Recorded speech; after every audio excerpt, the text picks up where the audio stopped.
Lecture number 19। अच्छा book दिखाना। अच्छा बुक में ना गलती से कुछ और वर्जन उसको भेजना था, कोई और वर्जन चला गया, ये पहली दफ़ा ही हुआ है ऐसा। तो अब जो आपका बुक का फाइनल वर्जन होगा ना वो इंशाल्लाह 4-5 दिन अब लग जाएंगे दोबारा।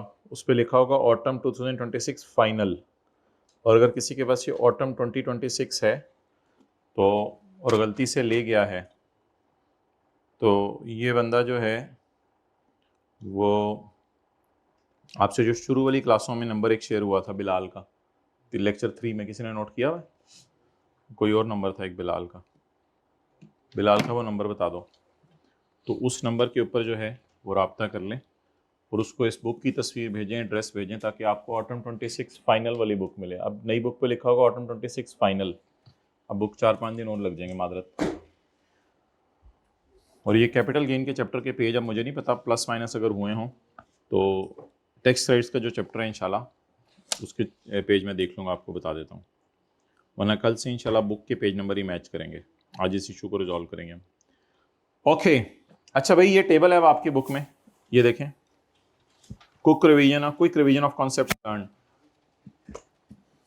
अच्छा कल जो हमने पढ़ा था ना मेरे भाई, वो ये पढ़ा था हमने कि ये जो प्रॉपर्टीज है ना, इन प्रॉपर्टीज को हमने किस वजह से डालना है कैपिटल गेन के चैप्टर में, तो वैसे ही डाला हुआ है। इनको अदर सोर्स में किसी डालना है कि ये बेच नहीं रहे बल्कि अपने पास रखी हुई है।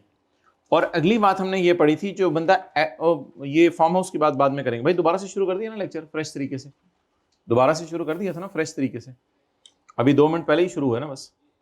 अच्छा एक बात भाई याद रखिएगा, जो बंदा एक्टिव टेक्स्ट पे लिस्ट में नहीं आ रहा उसको ये वाली रिलैक्सेशंस भी अवेलेबल नहीं है, उसको ये वाली रिलैक्सेशंस अवेलेबल नहीं है।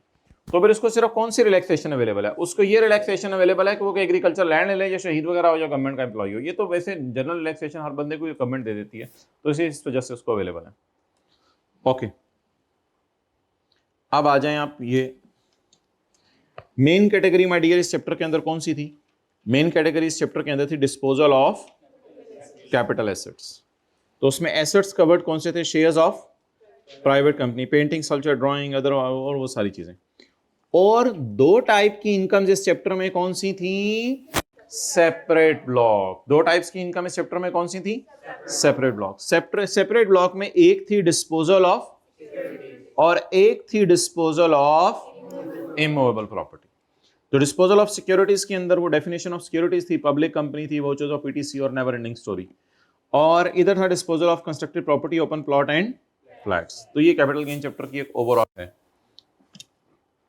अच्छा ये कोई ऐसा मुझे नहीं लगता ये याद करने वाली चीजें ये बॉक्स में ही मुझे डाल देनी चाहिए।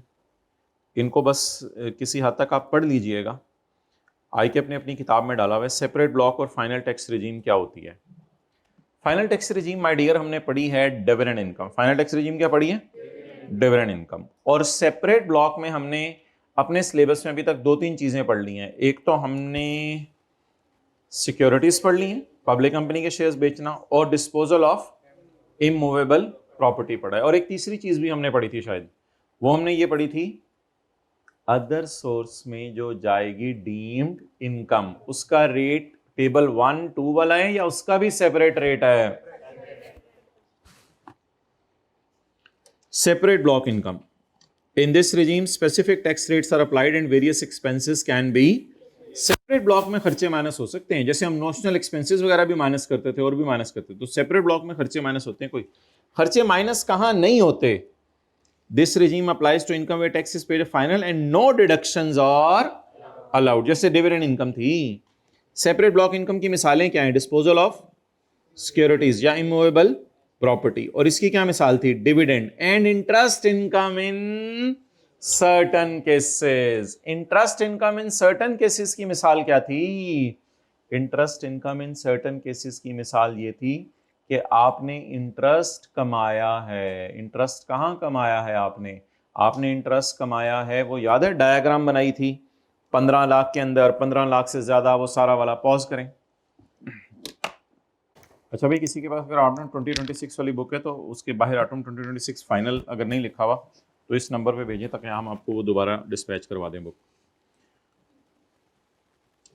ओके नंबर एक दफ़ा पढ़ देना चाहिए था, 030475083009।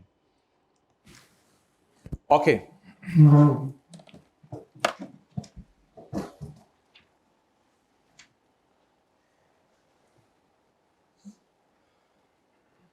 अच्छा किसी के पास कोई भी वर्जन इस वक्त पड़ा हुआ है तो ये चीज़ें तो किताब में हैं, जो कोई नई एग्जांपल्स है बस वो नहीं होंगे ना, तो वो मैं बता दिया करूँगा नहीं है, लेकिन इंशाल्लाह 4-5 दिन में चीज़ सेटल डाउन हो जाएगी। अच्छा, डेफिनेशन, सेपरेट रिजीम में खर्चे माइनस करने की इजाज़त है और फाइनल टैक्स रिजीम में खर्चे माइनस करने की इजाज़त नहीं है। ये किसकी एग्जाम्पल्स हैं? सेपरेट ब्लॉक की। और ये किसकी एग्जाम्पल्स हैं? अच्छा, इंटरेस्ट इनकम कब नॉर्मल है कब फाइनल है, किसी को याद हो? अगर बैंक से कमाएं तो 50 लाख से, पता नहीं मैं किन लोगों को पढ़ा रहा हूँ, शायद जो पढ़ रहे हैं वो कोई और हैं और जो बैठे हुए हैं वो कोई और हैं, कुछ नहीं याद। जी बिल्कुल, वेल डन, इस तरह के लोग चाहिए। अगर 5 मिलियन से ज्यादा है तो वो कहां जाएगी? नॉर्मल टैक्स रिजीम में। और अगर 5 मिलियन के अंदर अंदर है तो बताएं कि डिविडेंड इनकम हमेशा ही कहां जाएगी? अगर पाकिस्तान से कमा रहे हैं फाइनल टैक्स रिजीम में, और इंटरेस्ट इनकम कभी कभी और कभी कभी। इसकी बहुत ज्यादा रिवीजन होनी है अभी आने वाले दिनों में न्यूमेरिकल्स के अंदर। ये कोई नहीं कि आपको भूल गया तो परेशानी वाली बात है, खोल के दिखा दें तो याद आ जाएगा, अगर खोल के दिखाने में भी याद नहीं आ रहा तो फिर मसला है आप में obviously. Expense deductibility, here taxpayers are allowed to deduct relevant expenses from their income, and here expenses related to income cannot be deducted. आगे, losses, losses can arise and are generally considered under this regime. For instance, if you incur a loss from the sale of securities, then this loss can be carried forward for excellent for 3 years, अगले 3 साल तक carry forward हो सकता है। पढ़ा था ये? और इस पे तो हाँ कर देना ऐसे, को ले रहे हैं क्लासें। सेक्शन 37 है, कितने को याद है? 3 साल तक लॉस कैरी फॉरवर्ड हो सकता है सिक्योरिटीज का। बस हाथ खड़े करने को शायद दिल नहीं चाह रहा क्योंकि याद नहीं आ रहा। आगे चलें।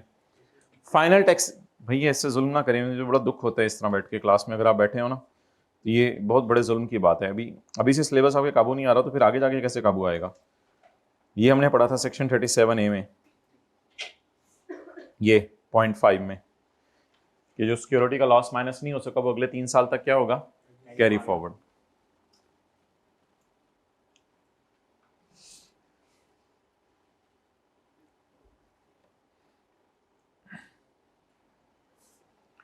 ओके, नेक्स्ट,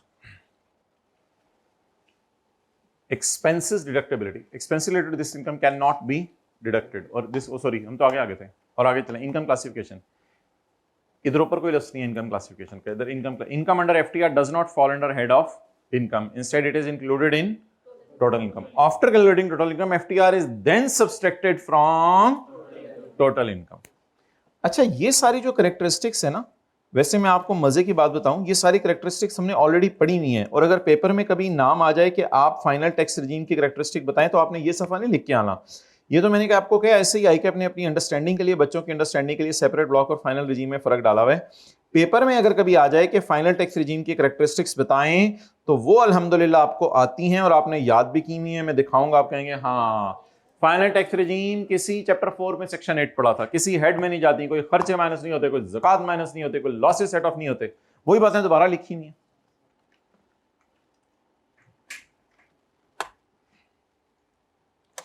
ये देखें,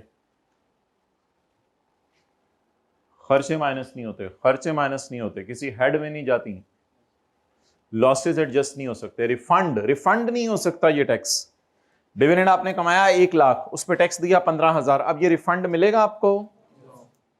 there is no refund of non adjustable tax. Non adjustable means final tax होता है ना, नॉन एडजस्टेबल मतलब फाइनल, कोई एडजस्टमेंट नहीं होगी।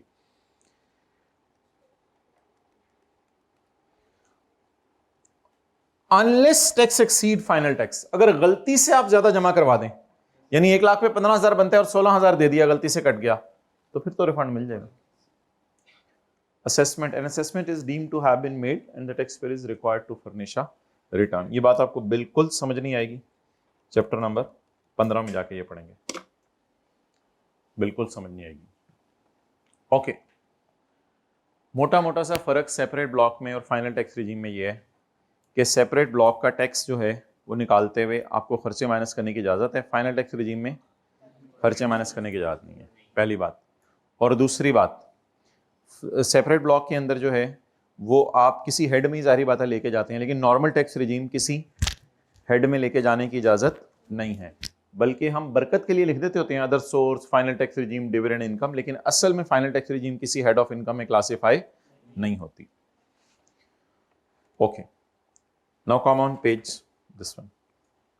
तो पेज बोलते हुए मुझे डर लग रहा है, कल से इंशाल्लाह हम सही पेज बोलेंगे। Page 267, deduction of withholding tax on sale of shares.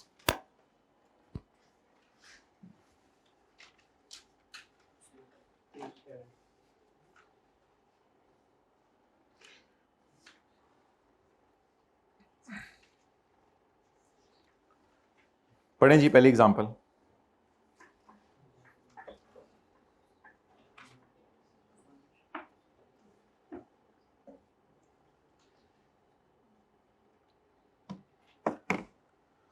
Assume Sir Asif sells his shares of private company. Sir Asif ने शेयर्स बेच दिए। Who is seller? Sir Asif।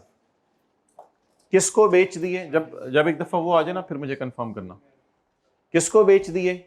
Sir Umair को। कितने के बेच दिए? 1000 के बेच दिए। 1000 के बेच दिए। तो who is buyer? Sir Umair. Who is seller? Sir Asif. तो सर उमैर के पास शेयर पड़े हुए हैं, सर आसिफ ने बेच दिए। सर उमैर इज पेमेंट कौन करेगा 1000 रुपए की? अच्छा, डायग्राम कैसे बनेगी? सेलर और बायर की डायग्राम कैसे बनाते होते हैं? ये सर आसिफ और सर उमैर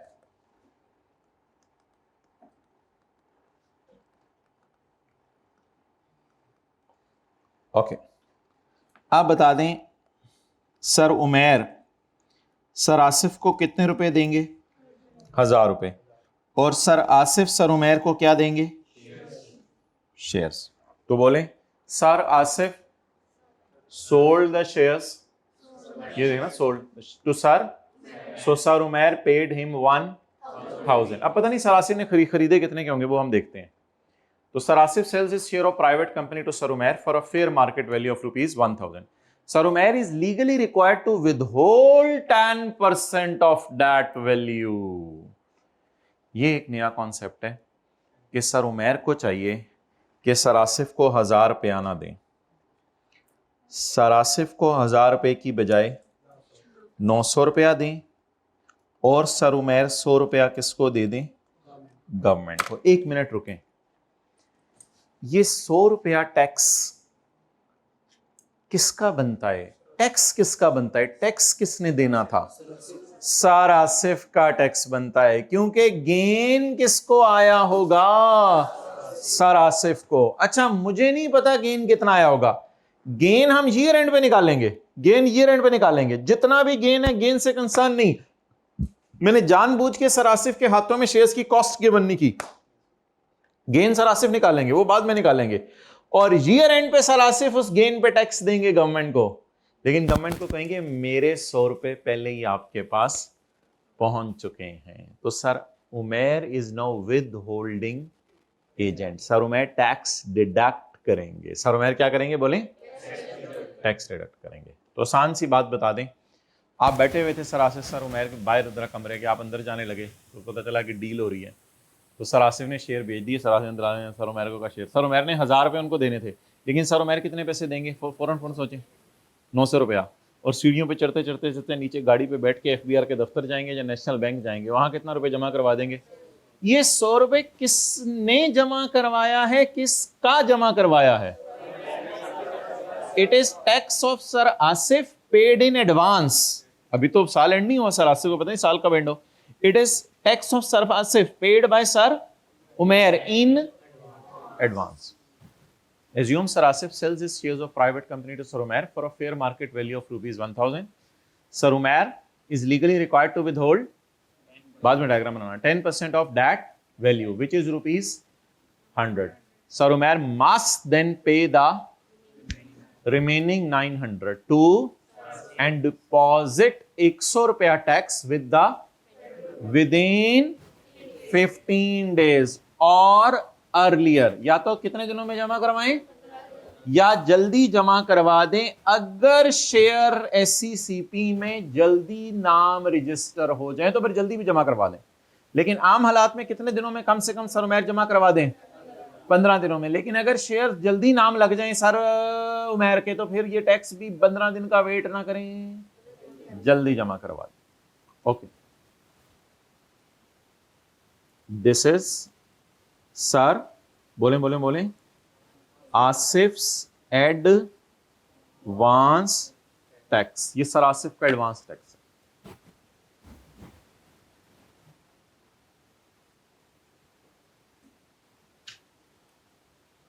आप मुझे ना कवर पेज दोबारा बना के भेजें जरा।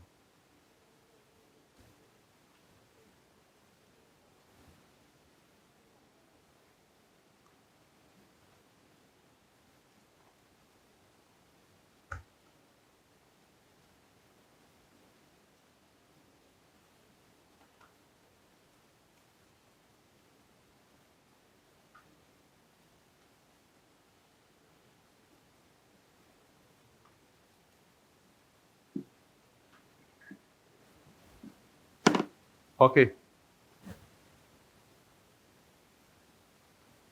अच्छा, सेक्शन की हेडिंग पढ़ें। Deduction of withholding tax on sale of shares. Share sale करने के ऊपर कौन सा टैक्स कटा है my dear? Withholding tax. Who is buyer? Sir मैं कितने पैसे देने थे? 1000। कितने देंगे? 100 रुपए। किसको जमा करा देंगे? गवर्नमेंट। अच्छा पढ़ें, अब एक एक करके लाइनें समझ आ रही हैं।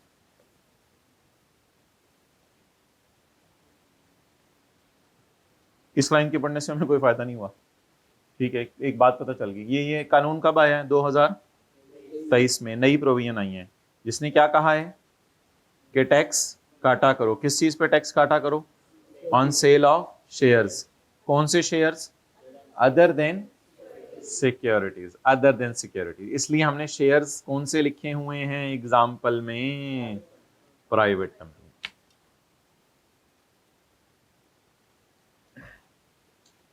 The person acquiring the shares. ये लॉ में तो नहीं लिखा हुआ ना सर उमैर, हमने समझने के लिए आपके लिखा है। The person acquiring the shares sir Umair.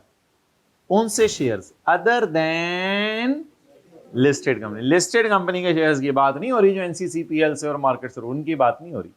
Listed की बात नहीं हो रही। कौन से शेयर्स की बात हो रही है? प्राइवेट की। अनलिस्टेड भी आने हुए तो मैं बता दूंगा, फिलहाल बात को सादा रखा करें, कुछ ज्यादा बारीकी में ना जाएगा। जिस हद तक मैं लेके जाऊंगा चले जाइएगा। The person acquiring the shares shall cut tax. Advance tax क्यों लिखा हुआ है? Advance tax. This is Sarasif's. Is it a final tax? No, no, no, no, no. ये final tax नहीं है, ये advance tax है। साल के एंड पे अगर सरासिफ कहते हैं, एक मजे की बात सुने, साल के एंड पे सरासिफ कहते हैं ये मैंने खरीदा ही 1100 का था, ये मैंने खरीदा 1100 का था या 1200 का और बेचा 1000 का, तो मुझे तो 200 लॉस आ गया है, तो वो फिर सरासिफ आप रिफंड ले लें, पूरा 100 रुपये आपको वापस मिल जाएगा। ये तो एक एडवांस सा टैक्स था, बस अंदाजन था, इसका एक्चुअल टैक्स से कोई ताल्लुक नहीं है। तो पाकिस्तान में एक रूल चल रहा है एडवांस टैक्स। एडवांस टैक्स का मतलब होता है अंदाजन ऐसे ही किसी बंदे को तंग करने के लिए उसका टैक्स काट लो, और साल के एंड पे अगर वो ना भी दे तो कुछ ना कुछ तो उसका गवर्नमेंट के पास पहुंच ही गया। The person acquiring the shares और उमैर शैल काट एडवांस टैक्स। कितने परसेंट भाई? At 10% of the fair market value of shares at earlier of the time of payment or time of registration of shares by SECP. अच्छा, tax deduction is required where shares are registered even if actual payment is. Tax काटना जरूरी है जब shares register हो रहे हों, चाहे payment ना भी हुई हो। Tax shall be paid to commissioner by way of credit to federal government in 15 days of payment. Payment के 15 दिनों में आपने ये टैक्स कहां जमा करवा देना है? फेडरल गवर्नमेंट के खजाने में आपने ये टैक्स जमा करवा देना है। ओके, अब जरा तसल्ली से थोड़ी बातें समझनी है। पहले मैं ये नीचे वाली चीज़ें कवर कर लूँ, फिर मैं इन 2 पॉइंट्स में आता हूँ, इसमें कुछ तफसील है। आगे चलें। Fair market value of share shall be determine without deduction of liabilities. Fair value shares की निकलेगी विदाउट डिडक्शन ऑफ लायबिलिटीज। कोई भी लायबिलिटीज जो हैं उनको इग्नोर करके फेयर वैल्यू ऑफ शेयर्स निकलेगी। ठीक है, छोटी सी एक मिसाल लिख लें कि कई दफा शेयर्स पे कोई पेनल्टीज वगैरह पे करनी होती हैं और वो कई दफा शेयर्स पे पेनल्टीज पेबल होती हैं, तो उनको इग्नोर करके फेयर वैल्यू निकालेंगे।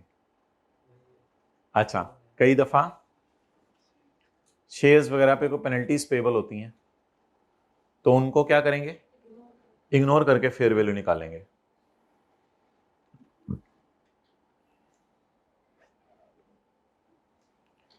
असल में ना कई चीजें होती हैं आपके पास, उन पे कोई लाइबिलिटीज होती हैं। गाड़ी है आपके पास, आपको यार ये गाड़ी तो बड़ी तंग है, ये कर रही है, क्या क्या हुआ जी, ये तो अगले बंदे ने केस किया हुआ है कि उसने उससे खरीदी थी, उसने उससे खरीदी थी, 1 लाख रुपया मैंने उस बंदे को अब देना है जान छुड़ाने के लिए, ये लाइबिलिटी है। लेकिन कई दफ़ा हमारे पास कोई एसेट्स होते हैं जिनकी वजह से हम क्या फील कर रहे होते हैं, थोड़ा बहुत लाइबल फील कर रहे हैं, थोड़ा बहुत लाइबल। मैंने घर में एसी लगाया हुआ है, इसकी फेयर वैल्यू है। अब साथ वाले ने केस कर दिया, नहीं यार इसने मेरे घर से चोरी किया था, तो गवर्नमेंट ने कहा नहीं यार 2,000 रुपये दे दो, हम चुप कर जाएंगे। वो 2,000 रुपये हमारे ऊपर लाइबिलिटी है। तो कई दफ़ा हम एसेट ओन करे होते हैं, उसके पीछे लाइबिलिटीज होती हैं। तो बस सादा सी बात, अगर कभी भी फेयर वैल्यू निकालनी है शेयर्स की, लाइबिलिटीज नेट करके निकालनी है या लाइबिलिटीज इग्नोर करके, बस आपकी हद तक इतनी सी बात जाननी जरूरी थी। तो बोले fair market value of shares shall be determined ignoring the liabilities या विदाउट डिडक्टिंग द, एक ही मतलब है, इग्नोरिंग द लाइबिलिटीज या without deducting the liabilities. SBP will permit the registration of repatriable shares if the seller provides a prescribed certificate from commissioner confirming that tax has been discharged। अच्छा जी, ये बात अब आपने समझनी है, ये बात बड़े डिफरेंट किस्म की है।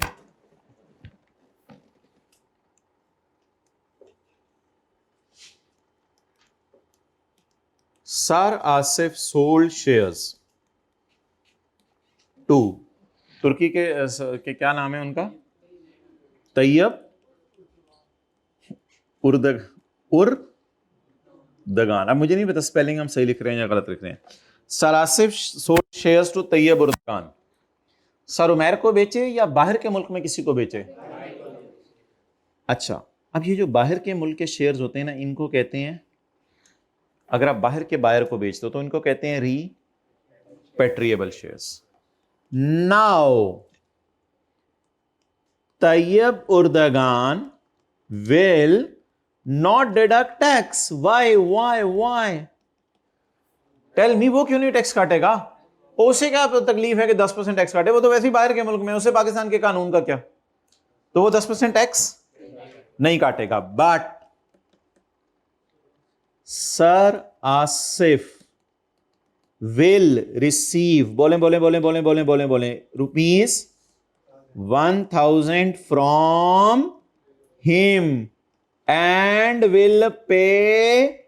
अब सर आसिफ उससे पूरा 1,000 रुपया लेंगे। कुछ समझ आ रही है, बात नहीं समझ आ रही? अब सर उमैर को बेचा या तैयब साहब को बेचा? तैयब साहब को बेचा। अब वो कितने पैसे भेजेंगे? 1,000। अब सर आसिफ अपनी वो 1,000 अपनी जेब में नहीं रख सकते। And will pay ₹100 to government. अब ये करना पड़ेगा एक बार, लेकिन ये एडवांस टैक्स है।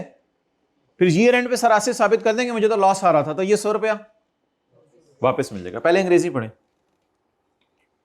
SBP will permit the registration of shares. Permit किसके नाम पे? Will permit the registration of shares. Permit किसके नाम पे? रजिस्ट्रेशन बोले ना, in name of Tayyab. Tayyab के नाम पे अब रजिस्टर करेगा ना। अब जाहिर बात है पाकिस्तान की कंपनी के शेयर्स हैं, फॉरेन बंदा खरीद सकता है, कोई मसला नहीं। बोले द SBP इजाजत दे देगा registration in the name of Tayyip of repatriable shares if seller कौन? Provides certificate from commissioner. Commissioner से एक सर्टिफिकेट बनवाएं टैक्स देने के बाद, that tax has been discharged by सरासियों ने टैक्स पे कर दिया गवर्नमेंट को, अब सरासियों को पे करना पड़ेगा। अब तसल्ली से एग्जाम्पल पढ़ें, इंग्लिश पढ़ें, फिर उसके बाद पूछते हैं आपसे। नोट करें, तस्वीर खींचो।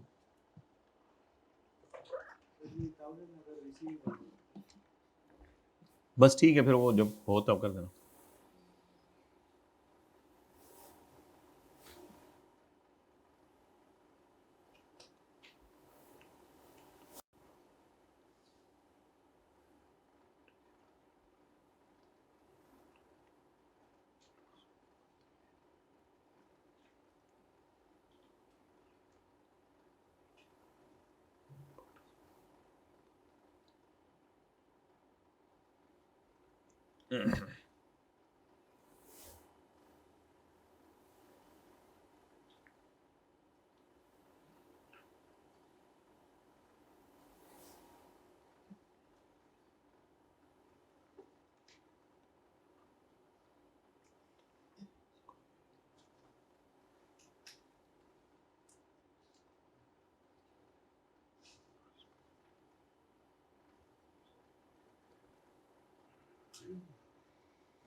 तसल्ली से दोबारा पढ़े, नीचे मेरी वाली लाइन, फिर ऊपर वाली लाइन पढ़े।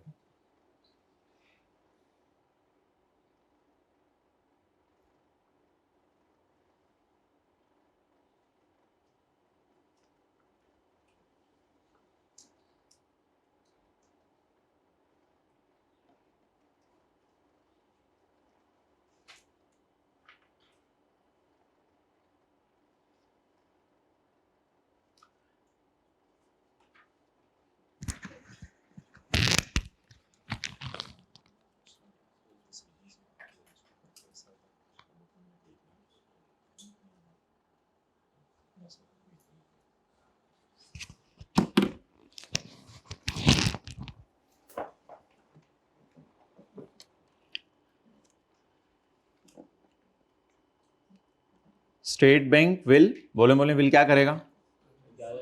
इजाजत दे देगा in the name of Tayyab के, रजिस्टर कर दो तैयब के नाम, क्या ऑफ रिपेट्रिएबल, रिपेट्रिएबल शेयर्स लिख लें, क्या होते हैं? जो फॉरेन, जो बाहर के, जो फॉरेनर को बेचे हैं, इस तरह लिख लें, जो फॉरेनर को बेचे हैं।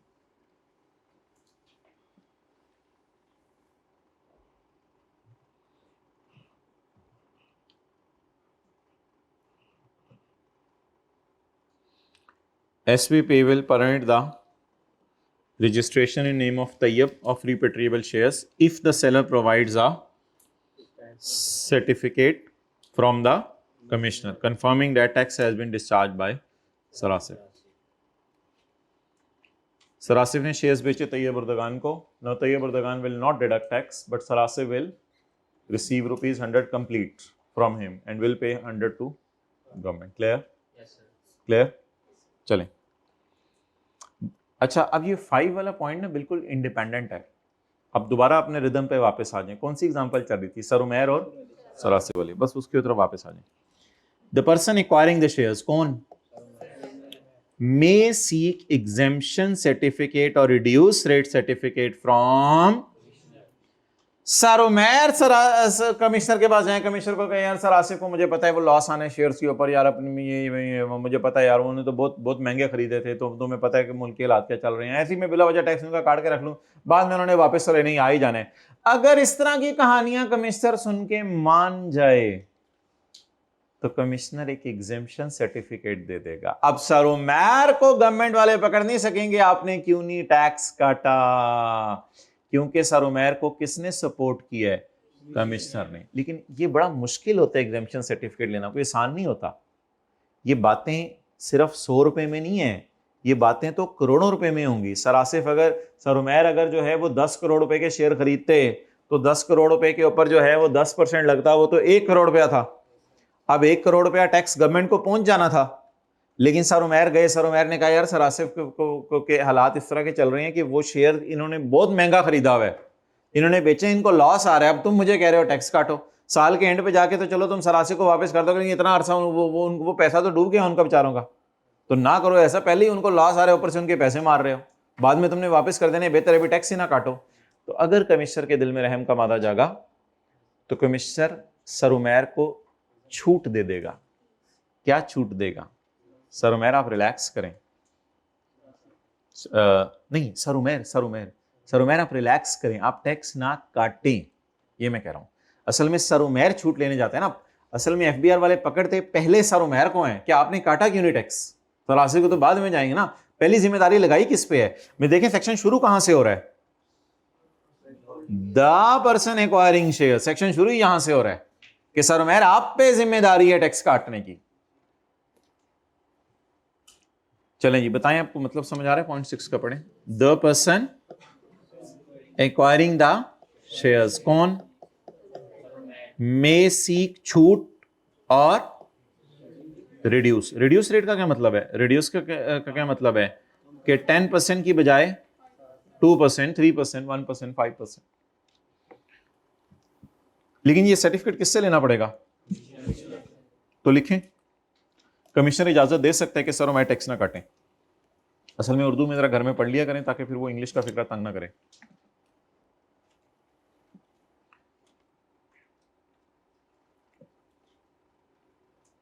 कमिश्नर सर उमेर को छूट दे सकता है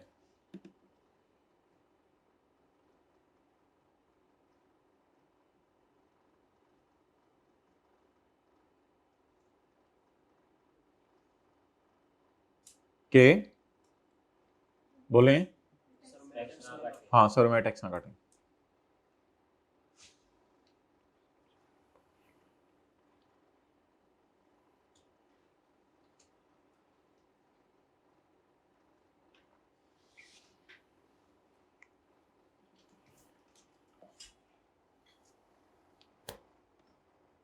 ओके,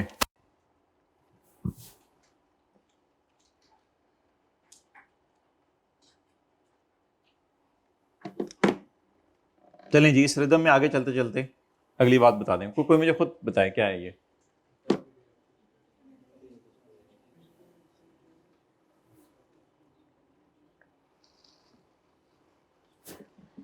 ये आपके लिए बिल्कुल एक नई चीज है। असल में ऐसा होता है कि अब सरासिफ पे एक लोड डालने लगे हम। सरासिफ अब कमिश्नर को 30 दिन में बता देंगे कि मेरा टैक्स कट चुका है। सरासिफ कमिश्नर को 30 दिन में बता देंगे मेरा टैक्स कट चुका है। इसलिए कि कभी कभी गवर्नमेंट का सिस्टम डाउन होता है, सरुमैर जो पैसे भेजते हैं वो गवर्नमेंट के पास आ जाते हैं लेकिन सिस्टम शो नहीं कर रहा होता कि सेलर कौन था। तो कई दफा सिस्टम में एरर होती है, तो सरासिफ को कहा जा रहा है जरा आप भी तो बता देना किसी ने आपका टैक्स डिडक्ट किया, जरा आप भी तो बता देना, आप मजे में बैठे हैं शेयर बेच के। तो पहले जिम्मेदारी किस पे लगाई, सर उमेर पे, कि टैक्स काटो और गवर्नमेंट के खजाने में जमा करवाओ। अब जिम्मेदारी किस पे लगाई कि आपका टैक्स कट चुका है, आपका टैक्स कट चुका है। जैसे आप स्टूडेंट है ना, आप कहते हैं आप पे हमारे पे जिम्मेदारी की फीस जमा करवाओ, इंस्टॉलमेंट दो, ये करो वो करो, एडवांस भी जमा कराओ, आप भी तो जरा बता दें कि फीस मिल गई है आपको। तो इसी तरह अब लोड किस पे डालना है, थोड़ा सा सरासिफ पे। वैसे नहीं डालना, यहां डालना है। इन 30 days of disposal of share, relax होके 30 दिन में कभी भी सरासिफ 30 दिन में यानी 15 दिन बाद, 20 दिन बाद बता दें। इन 30 days of disposal of shares the person will furnish to commissioner। Person से यहां मुराद कौन है, seller, सरासिफ। सरासिफ will furnish to commissioner information documents इना, इंफॉर्मेशन क्या देंगे कि मेरे पास शेयर थे वो 1000 रुपए के मैंने बेचे थे, 100 रुपए सर मैंने टैक्स काट लिया। डॉक्यूमेंट क्या देंगे, सबूत दे देंगे कि ये देखो साइन हुए थे, एग्रीमेंट हुआ था। However, commissioner can allow information in less than 30 days by giving notice to sir us।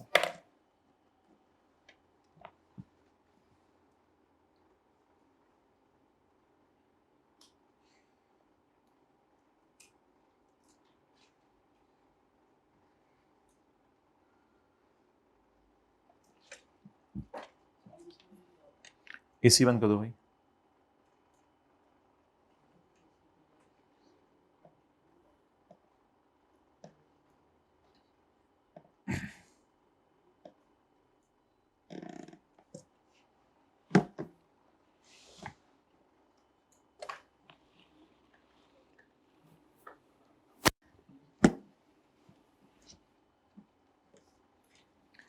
एक सवाल पूछा किसी ने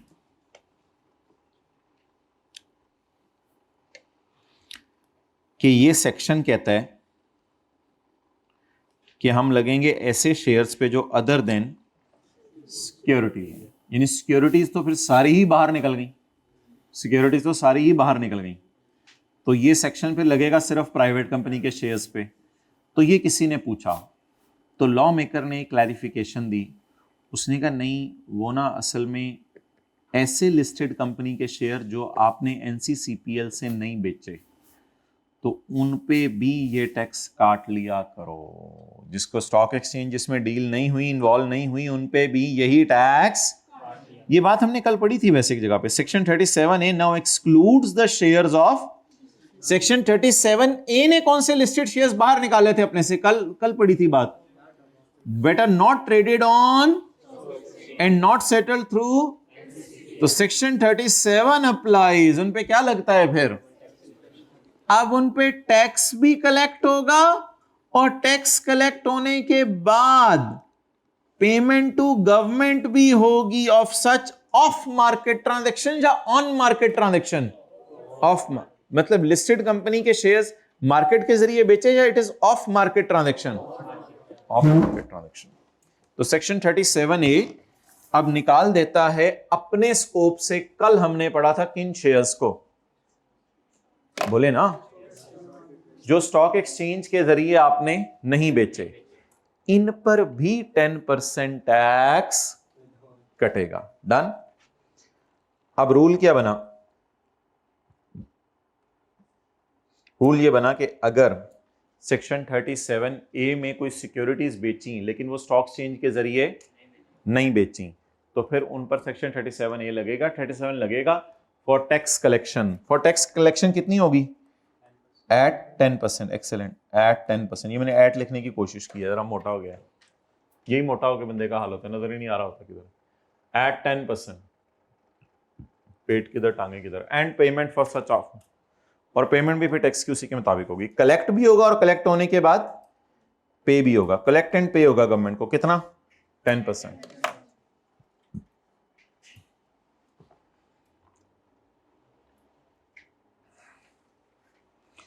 ओके, अब हमारा रह गया पॉइंट 2 और 3, लेकिन पहले मैं चाह रहा हूं हम पॉइंट 1 से लेके पॉइंट 8 तक रिवाइज कर लें। ये सेक्शन जो नया था इसका नाम क्या है, बोले, सेक्शन 37 का हिस्सा, नाम क्या है, काटो टैक्स जब शेयर बेचो। लेकिन बेचने वाला नहीं काटेगा, काटेगा कौन, हाँ, deduction of withholding tax bye sir Umer on sale of shares bye सरासिफ। लिखा करें जरा बात, deduction of withholding tax bye sir Umer on sale of shares bye सरासिफ। अच्छा जी, ट्रांजैक्शन और डील तो सादा सी है। सरासिफ ने प्राइवेट कंपनी के शेयर्स 1000 रुपए वाली वैल्यू वाले सर उमेर को बेच दिए। सर उमेर को चाहिए कि कितने % टैक्स काटें, 10%, जो कितना बनता है 100 रुपए। सर उमेर बकाया पैसे किसको दे दें, 900 रुपए सरासिफ, और 100 रुपया किसको दे दें, गवर्नमेंट। अच्छा, 2023 के अंदर ये प्रोविजन आई है। ये लाइन वैसे शायद ना भी याद कीजिएगा, कोई मसला नहीं, लेकिन ये किसके लिए है ये याद कर लीजिएगा, on sale of shares other than securities. Fair market value पे टैक्स कटेगा या लाइबिलिटीज माइनस करके टैक्स कटेगा, लाइबिलिटीज इग्नोर करके। अगर शेयर्स आपके पास पड़े हुए हैं और आपके जिम्मे कोई लाइबिलिटीज भी हैं, उनको इग्नोर करके। डन। एसबीपी रजिस्टर कर देगा तैयब उर्दगान साहब के नाम रिपेट्रिएबल शेयर्स अगर सरासिफ बता दें, प्रेस्क्राइब्ड सर्टिफिकेट कमिश्नर से बनवा लें और उसमें कह दें कि टैक्स मैंने ही जमा करवा दिया है। हालांकि डिस्चार्ज या टैक्स पे किसने करना, डिस्चार्ज होता है पे करना, हालांकि पे किसने करना था, सर तैयब उर्दगान ने, सर उमैर, लेकिन वो बाहर के मुल्क में था इसलिए उस पर हमने लोड डाला नहीं। तो लोड किस पे डाल दिया, सर डालना नहीं। अच्छा, point 6, the person acquiring the shares. Sir Umair वैसे कभी कभी कमिश्नर के पास जा सकते हैं, ओ यार क्या हाल है, करियर से हैं, लेकिन प्यार मोहब्बत से बंदा जाके अगले को रिक्वेस्ट कर ही लेता ना। अब कल वो केक्सन बेक से पानी की बोतल लेनी थी, मैं गया, मैंने कहा अस्सलाम वालेकुम क्या हाल है यार, नई सी बोतल निकाल के दो, वो हंसने लगे, कहते हैं यार, फिर मुझे लेके गया इधर से, कहते हैं ये वाली बोतल ले लो। तो प्यार मोहब्बत से ही बंदा रिक्वेस्ट करता है ना, और क्या करता है, अगला मान जाए तो ठीक है, नहीं माने तो भी क्या कर सकते हैं हम। तो सर उमैर कभी कभी प्यार मोहब्बत से जा सकते हैं किसके पास, उस सर आसिफ के पास नहीं, कमिश्नर के पास। ये कमिश्नर है, मेरा 10% टैक्स नहीं काट रहा, छोड़ो यार सर आसिफ को, यार तुम क्या है, तो हो सकता है कमिश्नर मान जाए, या फिर इजाजत दे दे के 10% की बजाय 2-3-4% टैक्स काट लें, तो फिर साल के एंड पे फाइनल टैक्स तो जो भी टोटल टैक्स सरासे का बनेगा वो तो आ ही जाएगा गवर्नमेंट के पास। अच्छा, अब सरासे पे क्या लोड डाला है, जब शेयर बिक जाए उसके बाद कितने दिनों में, किसको बताएं, कमिश्नर को। क्या बताएं, इंफॉर्मेशन या डॉक्यूमेंट्स जमा करवा दें, एक स्टेटमेंट बना के कि ये शेयर थे इतने के मैंने बेचे हैं। लेकिन अगर कमिश्नर कहे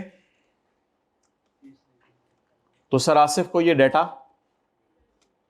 30 दिन से पहले लाना पड़ेगा, 30 दिन से पहले लाके देना पड़ेगा। आमतौर पे तो कमिश्नर यही कहते हैं 30 दिनों में डेटा लाके दे दो, लेकिन 30 दिन से पहले भी कह सकता है। सेक्शन 37 ये जो था कल हमने पढ़ा था, उसने निकाल दिए हैं अपने सेक्शन से वो वाले शेयर जो स्टॉक एक्सचेंज से रूट, हालांकि वो सिक्योरिटीज हैं लेकिन, और लिस्टेड में हैं, लेकिन आपने 2 नंबरी करके अंदर अंदर दोस्तों को बेच दिए हैं, कुछ कर दिया है, उनको सेक्शन 37 इन्हें थ्रो अवे कर दिया था और सेक्शन 37 में कल डाल दिया था। तो कहता है फिर इधर आ जाओ, जो चीज भी सेक्शन 37 में जाएगी उस पर क्या कटेगा, 10% टैक्स कटेगा। तो ये था जी प्राइवेट कंपनी के शेयर्स के बेचने पे टैक्स का विद होल्ड करना। अब पॉइंट 2 और 3 पढ़ लें।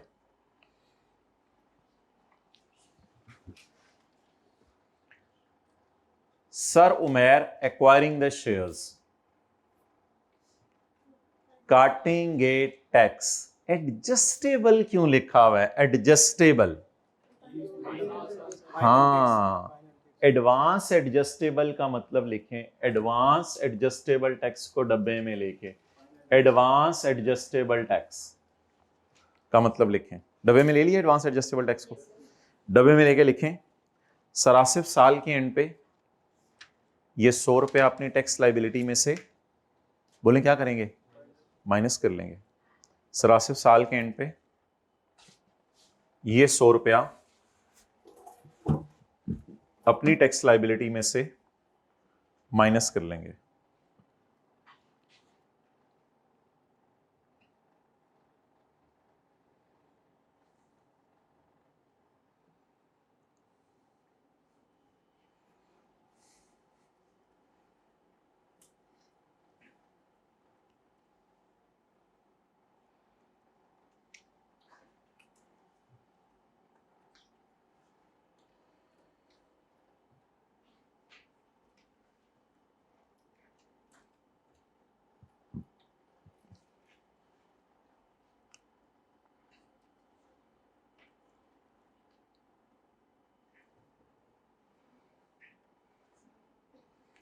ओके, अब जरा पढ़ें पॉइंट 2 पूरा। दुल्हा को कहीं जो मैसेज मैंने फिजिकल में किया है वो ऑनलाइन में भी कर दें।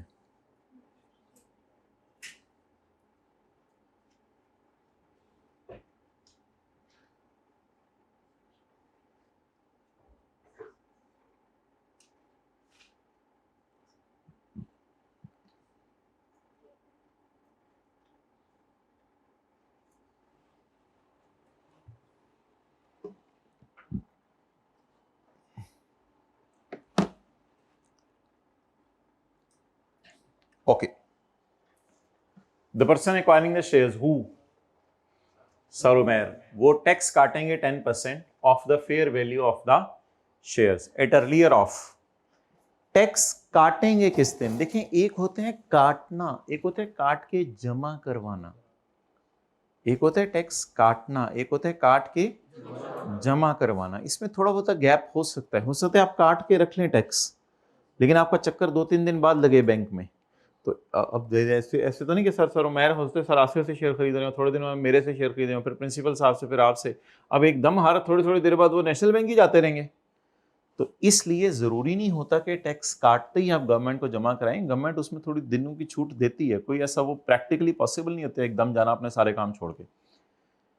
The person acquiring the shares shall cut 10% of the fair value of shares at earlier of, काट के रख लें, at time of, जब सर आसिफ को आप 1000 रुपया दें तो सर आसिफ कहें हैं ना ना ना 1000 वापस पकड़ के सर ये 900 वाले 100 वाले 9 नोट पकड़ लें से 100 रुपया मेरे पास, काट लें आप tax. At earlier of when, time of, or time of registration of shares by SCCP, या बैंक्स वगैरह के शेयर्स होते हैं तो स्टेट बैंक के जरिए वो होते हैं और बाकी कंपनीज के एससीसीपी के जरिए। अच्छा, अब होगा क्या, सर उमैर ने जो है वो पेमेंट अभी की नहीं, सर आसिफ से कहा कि उधार कर लें, थोड़े दिनों बाद आपको दे दूंगा पैसे। अगर तो पेमेंट कर दिया तो फिर तो पैसे काट लें। कई दफा ऐसे होते हैं सर उमैर सर आसिफ को कहते हैं 1000 रुपये ही देने ना, जो जाने दे सारा नहीं है जेब में, दो चार 6 दिन बाद ले लीजिएगा।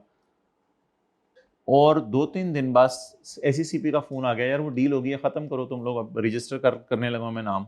सर मैंने कहा जबरदस्त है यार, मेरे नाम शेयर जल्दी रजिस्टर कर दो, मैं तो पहले ही जरा उसमें था, मैंने करोड़ों रुपए के शेयर खरीदे, मेरे नाम रजिस्टर हो जाए जल्दी, और क्या चाहिए मुझे। तो ऐसी सूरत में सर उमैर फिर उसी मौके पे टैक्स काटें, लेकिन काटेंगे किससे, पेमेंट तो कर नहीं रहे, बस खुद ही से अपने पास वो पैसा फिर अरेंज करें 100 रुपया कहीं से, बस समझ लें अपने घर में से बेगम के परस से 100 रुपया अपने पर या अपने बेटे के 100 रुपया निकाल के जरा साइड पे रख लें। आप बता दें काटना कब है, जमा कब कराना है, ये मैं पॉइंट 3 में पढ़ाऊंगा। काटना कब है, अगर आप पेमेंट कर दें तो पेमेंट के बाद काट लें, और अगर पेमेंट नहीं हुई तो फिर, बल्कि जो दोनों में से पहले हो उसमें काट लें। अब जरा मिसाल समझने की कोशिश कीजिएगा, फिर मैं लिखवा दूंगा कुछ लिखवाना है तो। 2 तारीख को सर उमैर ने पेमेंट कर दी और 4 तारीख को जाके स्टेट बैंक ने या एससीसीपी ने आपके नाम कर दिए, काटेंगे कब टैक्स, पेमेंट करते हुए। अर्लियर वो आ गया ना, अर्लियर का मतलब होता है दोनों में से जो पहले आ जाए। अच्छा, और अगर सर उमैर ने अभी पेमेंट नहीं की और 5 तारीख को एससीसीपी ने कहा ये शेयर आपके नाम है, आपने कहा मैंने तो सब पेमेंट नहीं की थी लेकिन आपने बड़ा अच्छा किया, शेयर मेरे नाम लगवा दिया, अब मैं जरा सिक्योर हो गया हूं, उन्होंने कहा टैक्स काट के रख लो। अब जब टैक्स काट के आप रख लेंगे तो सर आसिफ का टैक्स तो आप काट नहीं सकते क्योंकि आपने तो पेमेंट की नहीं, तो आप 100 रुपया बस अपने पास ही कहीं दराज में साइड पे करके रख लें और जाके नेशनल बैंक जमा करवाएं। ये भी सॉर्ट ऑफ काटना ही समझा जाएगा, लेकिन प्रैक्टिकली आप काट नहीं सकते क्योंकि आपने पेमेंट नहीं की। लेकिन हमारा लॉ कहता है टैक्स काटना कब है, ये जरा बता दें। Earlier of, time of payment और time of registration, time of registration of shares by SECP in name of, excellent sir Umair, क्योंकि बायर के नाम ही लगाने होते हैं ना शेयर्स। ओहो वो तो फिर अलग बात है ना, पेनल्टीज हैं, वो तो हमारे स्कोप में सिलेबस में नहीं।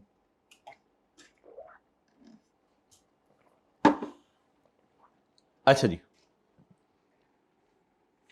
Deduction is required where shares are even if actual payment is not made. ये लाइन बता दें ऊपर वाला, पढ़ के समझ आ गई है या नहीं समझ आ गई। टैक्स काटना जरूरी है इवन इफ, ये बात समझ आ गई अब। मेरी पहली वाली मिसाल, दूसरी वाली मिसाल, दूसरी वाली मिसाल, पहली वाली मिसाल मैंने क्या दी थी, 2 तारीख को सर उमैर ने पेमेंट की और 4 तारीख को उनके नाम रजिस्टर हुए, व्हाट इज अर्लियर, तो 1000 रुपया ना दें, 100 रुपया अपने पास रख लें और गवर्नमेंट को जमा कराएं। दूसरी बात, नहीं दो मैंने बोला ही नहीं था, 4 को रजिस्टर, 5 को रजिस्ट्रेशन होगी सर उमैर के नाम, अभी पेमेंट करनी है बाद में, 5 को पैसे काटें, लेकिन काटेंगे कैसे, वो बस अपने को पास 100 रुपया अलग करके रख लेंगे अपनी ऊपर वाली जेब से, जरा साइड वाली जेब पे, यार मैं दफ्तर जा रहा हूँ एफबीआर के तो या नेशनल बैंक जा रहा हूँ जमा करा दूंगा। यही लाइन उसने दोबारा लिख दी, tax deduction is where shares are even if actual payment is not made, चाहे actual payment ना भी हो। Tax shall be, अच्छा कमिश्नर को कब पे करना है, अच्छा, पीछे सारे डिडक्शन की बात हो रही थी, डिडक्ट टैक्स। पीछे किसकी बात हो रही थी? डिडक्ट। और अब किसकी बात हो रही है? पेमेंट की। क्लियर? जैसे दोस्त होते हैं ना, कहते हैं यार मेरे लिए केक अलग करके रख लेना, अब वो केक आप फौरन ही अलग करके रख लें उसी मौके पे, कहते हैं ले मैं कभी भी जाऊंगा, मैं शाम को जब गुजरा ले लूंगा, तो मेरे लिए जरा अलग करके रख लो। अगर उस मौके पे आप अलग करके नहीं रखते, फोन खाने में अलग करके नहीं रखते, तो फिर घर वाले सब कुछ खा जाते हैं। तो ये क्या, आपने उसके कहने पे केक में से कुछ काटा, खाया नहीं, केक में से कुछ काटा, काट के साइड पे रख दिया, वो उसके फोन आने पे ही आपने काट के साइड पे रख दिया, उसको देना कब है? वो जब भी आए। तो ये डिफरेंस होता है काटने में और काटने के बाद जमा कराना। जमा कराने के लिए थोड़ी एफर्ट करनी पड़ेगी ना, अपने दफ्तर से बाहर जाना पड़ेगा, आपको निकलना पड़ेगा, गाड़ी निकालनी पड़ेगी, किसी को भेजना पड़ेगा। Tax shall be paid to commissioner bye सारोमेर bye way of credit to federal government. Federal government के खजाने में जमा कराने आपने, कमिश्नर अपना अकाउंट दे दे, मेरे अकाउंट में जरा पैसे जमा करा दे, उधर होने नहीं। तो पैसे कहां जमा करवाने हैं? फेडरल गवर्नमेंट के। इन 15 डेज ऑफ। अच्छा, पैसे 15 दिन ऑफ पेमेंट में जमा करवाने हैं, काट के चाहे पहले के रखे हो। ये बड़ी अजीब बात है। अब लोग कहते हैं ये तो बहुत बड़ी छूट है,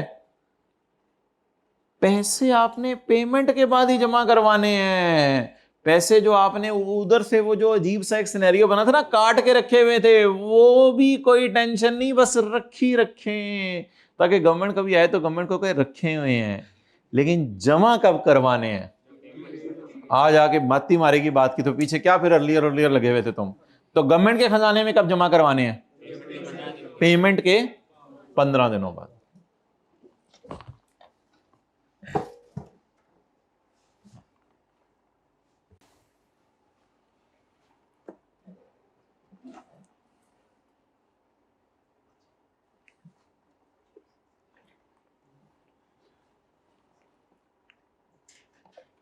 इसको ना इस तरह थोड़ा सा इसको काट दे मेरे ख्याल से, ये लाइन।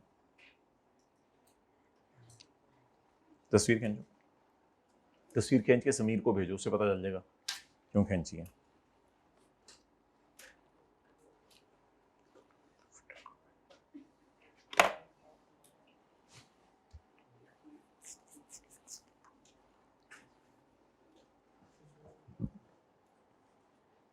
अच्छा, अब जरा तसल्ली से रिवाइज करवाएं। 2 तारीख को क्या हुई? पेमेंट। और 4 तारीख को नाम हुए। काट के कब रख लें? 2 तारीख को। और अगर पेमेंट, अगर आपके नाम हो गए 5 को लेकिन पेमेंट नहीं हुई, तो काट के कब रख लें? जमा कराने के लिए आपने वेट करते रहने पेमेंट का। जब आप पेमेंट करेंगे उस पेमेंट के कितने दिनों में? 15 दिनों में। इसका कुछ सवाल कराना हो ना तो मैं डलवा दूंगा, लेकिन मेरे ख्याल से ये इतना वो जरूरी नहीं है। लेकिन जमा करवाना कब से है? पेमेंट के 15 दिनों से। और काटना कब से है? अच्छा, तो अब सिंपल सा बस रूल, डिडक्ट कब करना है? Earlier of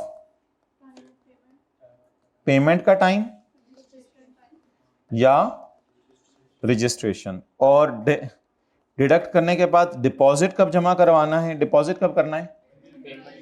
in 15 days of payment. भाई ये 2 रूल हैं अलग अलग। तस्वीर खींचो, ये भी समीर को भेजो।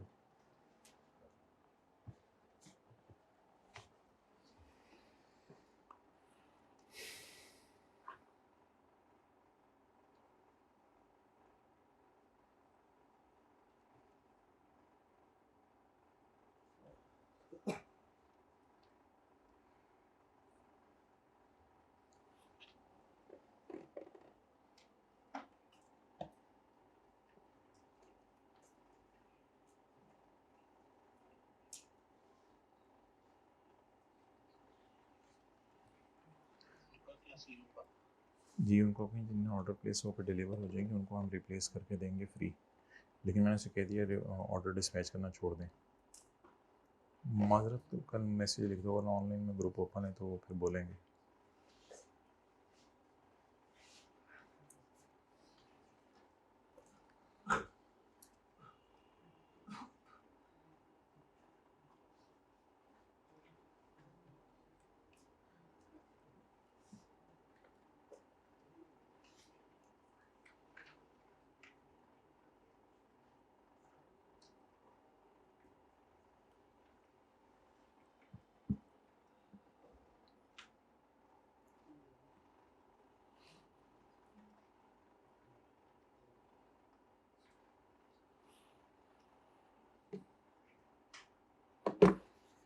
ओके चलें जी, ऐसा करें, अब इसको याद करें जरा। फाइनेंस एक्ट 2023 में प्रोविजंस आई हैं किसकी? टैक्स काटने की। पर्सन एक्वायरिंग द शेयर्स काटा करेगा advance tax at the rate of fair value. Fair value means the value without deducting the liabilities. Tax काटना कब है? At the earlier of time of payment और when the shares are registered in the name of sir Umair. Tax काटना जरूरी है चाहे अभी तक पेमेंट नहीं भी हुई, बस काट के रख लेना होता है इसमें। लेकिन जमा कब करवाना है? Tax shall be paid to commissioner within 15 days of payment. Repatriable shares में डिस्चार्ज लाइबिलिटी कौन करेगा? Sir Asif directly. और सर उमैर जो शेयर खरीदा करेंगे, अगर लगे कि सर आसिफ पे लोड है, बर्डन है और वो परेशान है, तो सर उमैर कमिश्नर को कह दें यार प्लीज इनको छूट दे दें, मैं टैक्स नहीं काट रहा 10% या कम टैक्स काट कर रहा हूँ। और सर आसिफ अब 30 दिनों में जाकर कमिश्नर को बता दें कमिश्नर यार वो टैक्स टूक्स कट गया, अल्लाह का शुक्र है 10% वो शेयर भी मेरे पास से चले गए, उनके भी नाम में ट्रांसफर हो गए हैं, ये सारा एविडेंस दे दें। कमिश्नर 30 दिनों से पहले भी आपसे डेटा मांग सकता है। अगर लग रहा हो कि सर उमैर बाहर के मुल्क जा रहे हैं, निकल रहे हैं, ये है वो है, परमानेंटली पाकिस्तान छोड़ के जा रहे हैं, तो कमिश्नर कभी कभी 30 दिनों से पहले भी आपसे डेटा मांग सकता है। ओके तशरीफ लाएं जरा चैप्टर के टॉप पे।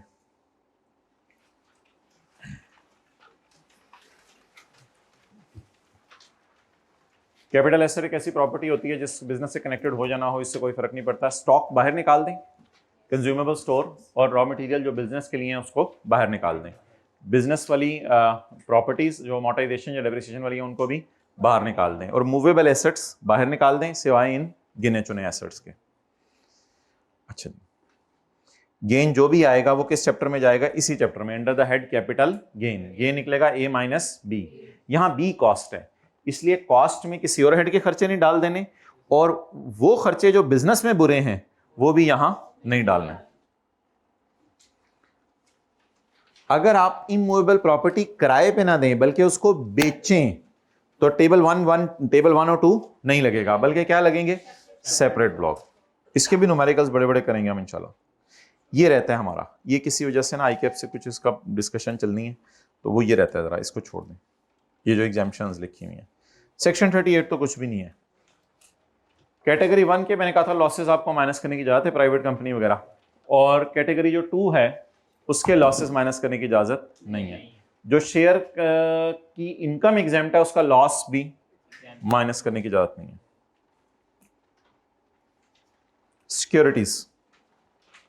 सिक्योरिटीज वाला सेक्शन 2 लोगों पे नहीं लगता, हमें क्या इन पे नहीं लगता, पता नहीं इन पे क्या लगता है। सिक्योरिटीज का गेन भी उसी तरह निकलेगा A - B। होल्डिंग पीरियड निकालने का तरीका होता है। सिक्योरिटी वो होती है जो इन सब में फॉल करे, ये सारी सिक्योरिटीज की एग्जांपल्स हैं।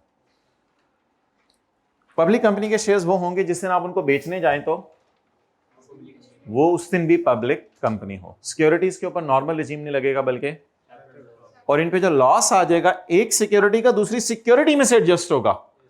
प्राइवेट कंपनी से होना नहीं होना ये चैप्टर 14 में पढ़ेंगे। ये लोग आगे का सवाल पूछ रहे हैं, इसको इग्नोर करें। तो ये सिक्योरिटीज का लॉस सिक्योरिटी से गेन में से एडजस्ट होगा, और जो सिक्योरिटीज का लॉस आ गया वो अगले 3 साल तक माइनस हो सकता है। अगर आपने लिस्टेड कंपनी के शेयर स्टॉक एक्सचेंज से नहीं बेचे तो आप पे सेक्शन 37 लगेगा। ये बात कल पड़ी थी। लिस्टेड कंपनी के शेयर्स आपने नहीं बेचे, कहां से? तो आप पे सेक्शन 30, और लिस्टिंग प्रोसेस में जो कंपनी थी,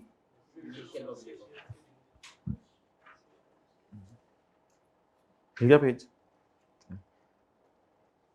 लिस्टिंग प्रोसेस में जो कंपनी थी अगर उसके शेयर आपने बेच दिए तो अगर एनसीसीपीएल को बता दिया बाद में तो, और अगर नहीं बताया तो उस्मान आ गया, मैं आ रहा हूं ठहर। अच्छा कोई बात नहीं है, अल्लाह की तरफ से हालात आते हैं, ठीक है, इसी से गलती हो जाती है, इंसानों से भी होती है, क्या मसला, कोई मसला नहीं। लेकिन बच्चे पैनिक हो जाते हैं, अब क्या हो, जो होना था हो गया, बुक में थोड़ा सा मसला हो।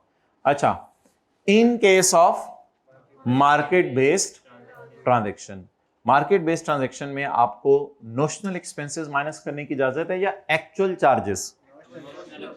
सेक्शन 37 में एक्चुअल चार्जेस, लेकिन 37A में अगर मार्केट बेस्ड ट्रांजैक्शन है तो। अच्छा, जब नोशनल माइनस नहीं करने तो फिर क्या माइनस करने हैं? Actual minus. एक्चुअल कौन कौन से होते हैं? ब्रोकरेज, कमीशन, गवर्नमेंट लेवीज और कोई भी उधर जरूरी खर्चा पे करना पड़ा। गवर्नमेंट लेवीज होती हैं, गवर्नमेंट टैक्सेस वगैरह, एक्चुअल माइनस करने हैं। फिर इससे पता चला था सेक्शन 37 में सारे खर्चे माइनस करने की इजाजत है, कमीशन वगैरह सब कुछ। लेकिन अगर मार्केट बेस्ड ट्रांजैक्शन है फिर एक्चुअल माइनस नहीं करने रिपेयर की तरह, बल्कि रिपेयर अलाउंस की जगह notional expensive. Market based transaction होती है जो स्टॉक एक्सचेंज और एनसीसीपीएल से रूट हो। इसी वजह से हमने कहा था वो जो गवर्नमेंट ने किसी के शेयर खरीदे में 60-70%, तो वो पब्लिक कंपनी तो है लेकिन मार्केट बेस्ड, इसलिए उसमें क्या थे FIFO वेटेड एवरेज। छोड़ें, ये न्यूमेरिकल्स में करेंगे। वॉश सेल में तो ये था कि आपने वही बाटा के शेयर खरीद लिए, स्वैप में यह था कि बाटा के बेच के सर्विस के खरीद लिए, और क्रॉस ट्रेड में यह था कि आपने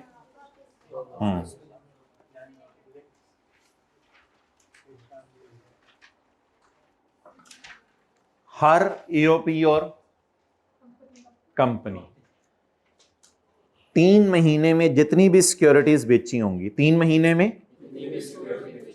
तो 3 महीने के एंड पे जो चौथे महीना होगा, उस चौथे महीने के पहले 7 दिन गुजरने के बाद 3 महीने की सिक्योरिटीज बेचे हुए पे गवर्नमेंट को क्या जमा कराएंगे? लेकिन ये एडवांस टैक्स है, अंदाजन है, साल के एंड पे फिर सही तरीके से आप टैक्स निकालें। समझ आ गई बात? तो हर क्वार्टर का टैक्स ये सिर्फ किसने जमा करवाना है? एओपी और कंपनी ने। और अगर सोल बिजनेस ही आपका कोई सब्सिडरीज वगैरह खरीदने हैं तो फिर आपकी इनकम बिजनेस इनकम है, फिर कैपिटल गेन डिविडेंड नहीं है। ये न्यूमेरिकली नहीं आएगा बस। वैसे डीम्ड इनकम के ऊपर कल बात कर ली थी, इसको रिवाइज कर लेंगे कभी इंशाल्लाह। ये दोनों पे आज बात हुई है, इसको मैंने रिवाइज कराया तो आप रोने लग जाएंगे, बस तुम्हारी मेहरबानी चढ़ दो। ये एक है ऐसी टेबल सा बना हुआ, ये देख लेंगे जरूरत पड़ी तो। अच्छा, कल हमने ना इंशाल्लाह शुरू करें टैक्स क्रेडिट्स का चैप्टर, फिर वो 3-4 दिन में खत्म करके अब प्रॉपर तरीके से फिर हमने सैलरी का चैप्टर शुरू करना है। अभी हम चैप्टर 18 का एक न्यूमेरिकल आज करने लगे हैं। हाँ, चैप्टर 18 का एक न्यूमेरिकल। भाई वो उनको बुलाएं जरा, बिलाल को, बल्कि उस्मान को बुलाएं।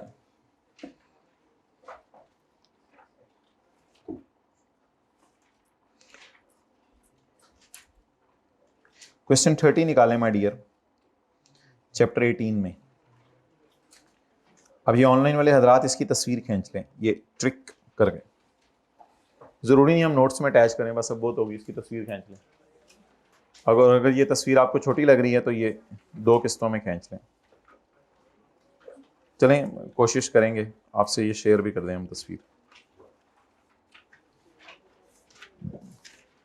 क्वेश्चन 30 जो ना इन बच्चों के लिए कॉपी करा रहा हूँ, किनके पास बुक नहीं है, अब ये बुक तो डिस्कार्ड करनी है आप लोगों ने जिनके पास आ गई है, ठीक है? तो बल्कि ये बुक फिर वापस कर दीजिएगा, ऐसे पता नहीं ठीक है, रख लीजिएगा, वो ऑटम 26 दिखा के फाइनली ले लीजिएगा। तो ये निकालो, पेज नंबर कौन सा है वो? हाँ, बस आप लोगों ने सुन लिया, बाकियों को बताना नहीं। इसकी 10-12 कॉपीज करा दो। Question 30 chapter 18। अच्छा मोहतरम, आज हम एक कॉन्सेप्ट पढ़ने लगे हैं जो बड़ा इंपॉर्टेंट है। वो ये है कि अगर आप बिल्डिंग और प्लांट एंड मशीनरी इकट्ठे किराए पे देते हैं तो इसकी इनकम कहाँ जाती है? Income from. और हमने पढ़ा था कि डेप्रीसिएशन भी माइनस करने की इजाजत है। प्रॉपर्टी के चैप्टर में अगर आप लैंड किराए पे दें, बिल्डिंग किराए पे दें या बाकी चीजें किराए पे दें, उसके खर्चे प्रॉपर्टी के चैप्टर में लिखे हुए हैं। वो बहस अलग थी प्रॉपर्टी के चैप्टर में, उसमें बिल्डिंग वगैरह पे रिपेयर अलाउंस माइनस होता है, ये सब कुछ होता है, वो प्रॉपर्टी के चैप्टर में था। ये कौन सा चैप्टर रहेगा? अगर लैंड एंड बिल्डिंग को पुराने मशीनरी के साथ किराए पे दें, अदर सोर्स के चैप्टर में रिपेयर अलाउंस माइनस करने की इजाजत नहीं है। अदर सोर्स के पूरे चैप्टर में हमने कहीं नहीं पढ़ा, बल्कि एक बात हमने पढ़ी थी जहां मैंने डेप्सियन और इनिशियल अलाउंस कहा था, आपस में दोनों भाई भाई हैं या बहने बहने हैं। तो अदर सोर्स के चैप्टर में आज एक बात सुने, बड़ी अजीब सी। अदर सोर्स के चैप्टर में हमने पढ़ा था कि अगर आप बिल्डिंग को प्लांट एंड मशीनरी के साथ किराए पे दे देंगे तो मोहतरम आपको क्या माइनस करने की इजाजत है? बोले ना, सेक्शन 40 पढ़ा था ना। सेक्शन 40 में क्या लिखा हुआ था? A person receiving income from lease of, others उसको चैप्टर ना खोलें, lease of building together with shall be allowed as per section 22। किस चैप्टर में? बिजनेस के चैप्टर में आएगा जी। ठीक है जी। तो बता दें प्रॉपर्टी के चैप्टर में क्या माइनस करने की इजाजत है? Repair allowance. प्रॉपर्टी के चैप्टर में क्या माइनस करने की इजाजत है? अदर सोर्स के चैप्टर में सिर्फ एक जगह डेप्रिसिएशन माइनस करने की इजाजत है, जब बिल्डिंग को, तो क्या माइनस करने की इजाजत है?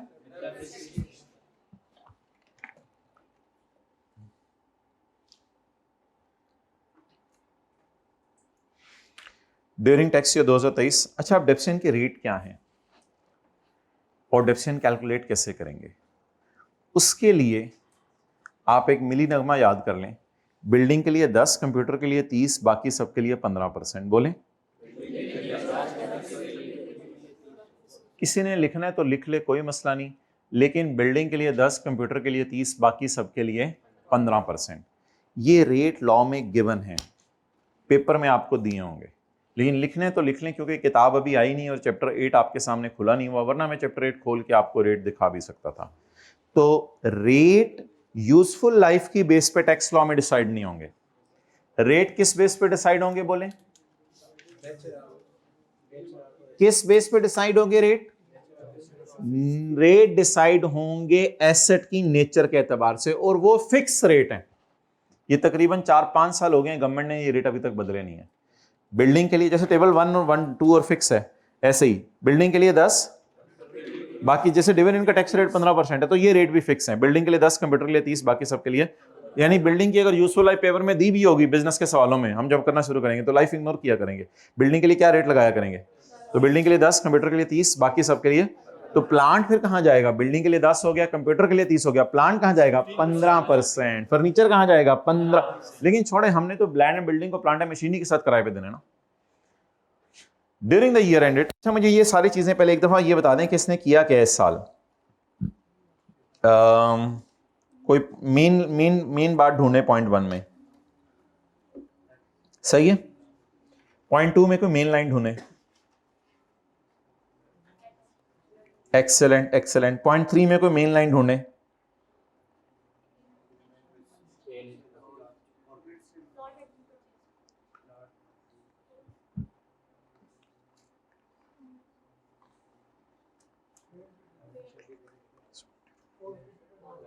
अमजद फॉरफिटेड द एडवांस, और फिर बाद में किसी नए बंदे को। इतना सा सवाल कैपिटल गेन के चैप्टर में भी हमने किया था, एक इतना सा कि पहले बेचने का मुआहदा किया और एडवांस पकड़ लिया, लेकिन भाग गया बंदा, फिर नए किसी को बेच दिया। चलिए ये सारा पढ़ेंगे। बताएं ये 4 इवेंट्स क्या हुए हैं? शादी, वलीमा, बिल्डिंग को प्लांट एंड अपना रेजिडेंशियल प्रॉपर्टी किराए पे दी है, किसी को बेचा था घर लेकिन कब्जा, और चलें हमारा ईयर कौन सा है? Tax year 2023। Amjad carried out the following transaction in respect of his properties on 1 जुलाई 2022। अच्छा, इसमें अदर सोर्स का चैप्टर खोलेंगे और रेजिडेंशियल प्रॉपर्टी किराए पे दे दी, इसमें प्रॉपर्टी का चैप्टर खोलेंगे। जो चैप्टर रेलेवेंट होगा वो खोलते रहेंगे। ऑन 1 जुलाई 2022, साल के पहले दिन, Amjad purchase a factory building in Sukkur along with plant and machinery at a price of 4 million and at a price of 6 million respectively. To manage the shortage of funds of rupees 2 million, he borrowed the same from his friend Shamshad through a loan। शुक्र है cash में नहीं आया। Loan, हाथ खड़ा करेंगे, ये सफा नहीं है। लोन शुक्र है कैश में नहीं आया, बल्कि लोन किस फॉर्म में आया? क्रॉस चेक की फॉर्म में। तो अच्छी बात है, फिर तो 200 में नहीं जाएगा। लोन अगर किस में आ जाता, फिर 200 में जाना था जी। और किसी के पास सफा ना हो?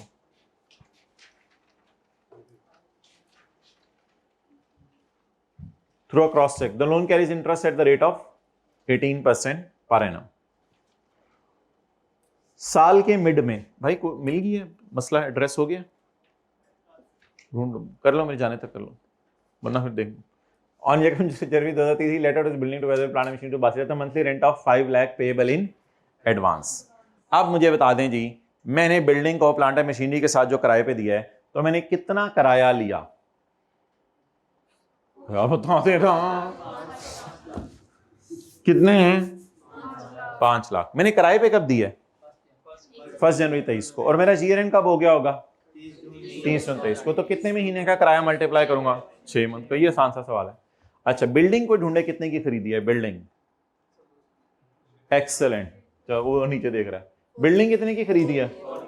4 मिलियन की। और प्लांट कितने का खरीदा है? रिस्पेक्टिवली का मतलब बताया था ना बचपन में टीचर ने, तीसरी चौथी क्लास की टीचर ने बता दिया था। रिस्पेक्टिवली पहला वाला पहले दिन, दूसरे वाला दूसरे दिन, फुल स्टॉप। और थोड़ा सा उधार भी हमने लिया, ठीक है। अब ये बिल्डिंग कहां पे है? सक्कर में। सक्खर तो नहीं लिखा हुआ, एच तो मुझे नहीं नजर आ रहा। अच्छा, ये सक्खर में है। Following expenditure were incurred by sir Amjad principal in respect of his property in Sukkur. Sukkur में इसने ये खर्चे किए हैं। बिल्डिंग को प्लांट एंड मशीनरी के साथ किराए पे दिए, तो बिल्डिंग खरीदी होगी, प्लांट खरीदा होगा, पैसे नहीं थे उसके लिए, लोन लिया, फिर उनको। लेकिन जो बिल्डिंग को प्लांट एंड मशीनरी के साथ किराए पे दिया, तो मशीनरी पूरे साल के दरमियान चीपा चीपा तो बोली होगी ना, तो बिल्डिंग मशीनरी को रिपेयर थोड़ा बहुत कराना पड़ा होगा। और इसके अलावा आपको पता है, हर एसेट्स जो वैसे भी नॉर्मली एसेट्स होते हैं, उनको डेप्रिशिएट भी कर रहे होते हैं, कभी कभी रिपेयर भी करा रहे होते हैं। डेप्रिशिएट तो इसलिए ना, वैल्यू लूज कर रहे हैं, रिपेयर तो नॉर्मल रिपेयर मेंटेनेंस चलती रहती है। और बिल्डिंग के भी कई दफा कोई रिपेयर करवानी पड़ी होगी, कि ये हो गया बिल्डिंग का, वो हो गया, तो बिल्डिंग की भी रिपेयर करानी पड़ी होगी। ये दोनों खर्चे अदर सोर्स के चैप्टर में मैं आपको दिखाऊंगा, पूरे माइनस करने की इजाजत है। लेकिन इधर रिपेयर अलाउंस माइनस करेंगे, इधर रिपेयर माइनस करेंगे, क्योंकि सक्खर में प्रॉपर्टी से क्या कमा रहे हैं? Income from other source. Ground rent भी माइनस करेंगे, इंश्योरेंस भी माइनस करेंगे। ये बात मुझे कहां से पता चली? ये बड़ा नहीं नहीं नहीं नहीं नहीं नहीं, नहीं। मैं चैप्टर वो नहीं खोल रहा, अल्लाह आपका भला करे, प्रॉपर्टी का। मैं चैप्टर खोल रहा हूं अदर सोर्स का। आज पहली दफा मैं आपको बताने लगा हूं, सेक्शन 40 में एनी क्यों लिखा हुआ था? एनी क्यों लिखा हुआ था? सलमा क्यों नहीं लिखा, सॉरी, एनी क्यों लिखा हुआ था? In computing the income under the head income from a deduction shall be allowed for any expense. जो मर्जी खर्चा करो माइनस करने की, सारे खर्चे माइनस करने की जाते हैं। ये तो बहुत बड़ी बात पता चली। असल में हमने कभी बिल्डिंग को प्लांट एंड मशीनरी के साथ किराए पे देके इतना बड़ा न्यूमेरिकल किया नहीं। तो आज ये पता चला कि अदर सोर्स के चैप्टर में सारे खर्चे माइनस करने की। लेकिन जो इनकम होम प्रॉपर्टी का चैप्टर है, वो कंजूस मक्खी चूस, कंजूस फ्लाई चूस, वो ये नहीं कहता है एनी एनी एनी, वो कहता है फॉलोइंग। ये एनी का बाप, अच्छा सॉरी, ये फॉलोइंग है, मतलब सिर्फ ये वाले खर्चे। तो ये तो बहुत कंजूस है। कहता है ये यानी कि अम्मी आए फ्रिज में कहे फॉलोइंग ये चीजें खा सकते हो, और अब्बू आए थोड़ी देर बाद नहीं एनी तो मौजा लग गई। तो फॉलोइंग का मतलब है सिर्फ ये खर्चे माइनस कर सकते हैं। प्रॉपर्टी का चैप्टर कान जूस बिल्कुल हमारी तरह, और अदर सोर्स का चैप्टर सखी, जैसे साथ वाला है, साथ वाले की तरह। तो इसलिए अदर सोर्स के चैप्टर में सारे खर्चे माइनस करने की जरूरत है, और प्रॉपर्टी के चैप्टर में। अच्छा, अब ये खर्चे क्या हैं? असल में लैंड है, बिल्डिंग है, उसके अंदर प्लांट पड़ा हुआ है। ये आपने 6 महीने के लिए किराए पे दिया, उसके लिए आपको प्लांट खरीदना पड़ा था, बिल्डिंग खरीदनी पड़ी थी। लैंड शायद आपकी नहीं थी, उसका ग्राउंड रेंट पे कर रहे थे।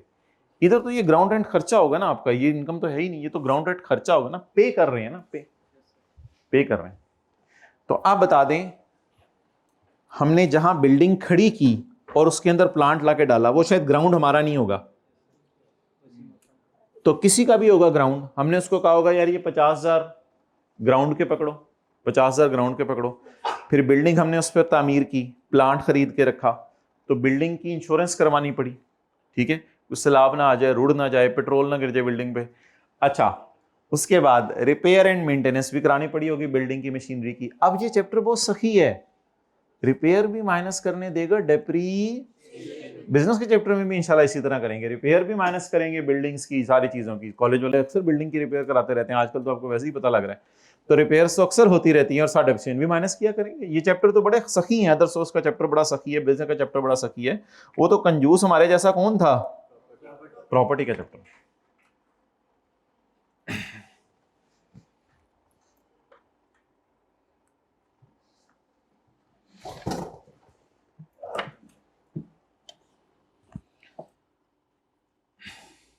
ठीक है, अब पहली हेडिंग बताएं क्या दें, इनकम फ्रॉम अदर सोर्स। अब इंशाल्लाह कल के टेस्ट में तो अब बहाने तो नहीं मारेंगे, न्यूमेरिकल नहीं कराए हुए थे, पता नहीं टेस्ट में क्यों दे दिए हैं। हम ये दूसरा न्यूमेरिकल इसीलिए करा रहे हैं, ये बहाने उन्हें सारे खत्म हो जाए। वर्किंग नंबर 1, ये किस पेज के ऊपर करेंगे, 2 नंबर सफा नहीं, सफा number 2, income from other source. जी रेंट रिसीव कितना हुआ, रेंट बोलें। ओहो, किराए पे तो मैंने यकम जनवरी 23 को दी है ना, तो along with plant and machinery, तो 5 लाख जरा 6।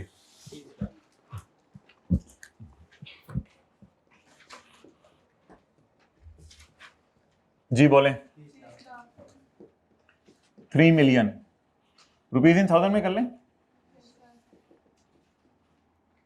अगर आप रुपीज इन थाउजेंड में करना चाह रहे हैं ना, मेरा मशवरा है कि इधर रुपीज ही लिखा करें, लेकिन फिर आउटर कॉलम में रुपीज इन थाउजेंड में कर दिया करें।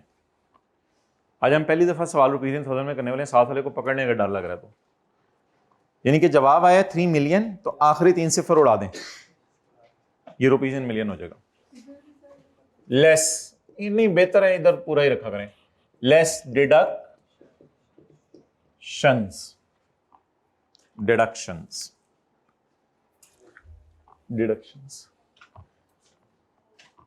मेरे ख्याल से जरा पहले नीचे से पकड़ लें डिडक्शंस, फिर बाकी मैं करवा दूंगा आपको। ऊपर भी कुछ पड़ी नहीं है। सखर की प्रॉपर्टी की रिडक्शंस बताएं जहां मैंने बिल्डिंग को प्लांट मशीनरी के साथ किराए पे दिया हुआ है। रिपेयर या repair allowance, repair. Back and पे जहन में क्या है,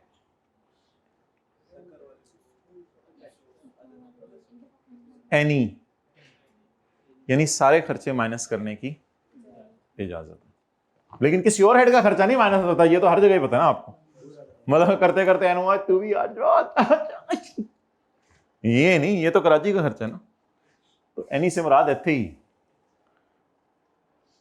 270 और 50। रिपेयर किसकी, बिल्डिंग की और मशीनरी की। जी बोले। और ग्राउंड रेंट 50, इंश्योरेंस, और अगर प्लांट की इंश्योरेंस होती वो भी माइनस करते, कोई मसला नहीं। तो किदों नोट करेगा, जिदों क्लास मुक जाएगी। मुस्कुरा के देख दिया करो ना, ऐसे कोई क्लास ले तो जरा माहौल थोड़ा सही हो जाता है दोबारा। अम्मी अबू डांट रहे होते हैं और आगे से मुंह बना लेते हैं, छोड़ अम्मी बस आइंदा नहीं। तो वो मुस्कुरा के खत्म कर दिया करें, और ज्यादा मुंह मुस्कुर के चीजों को खत्म किया करें।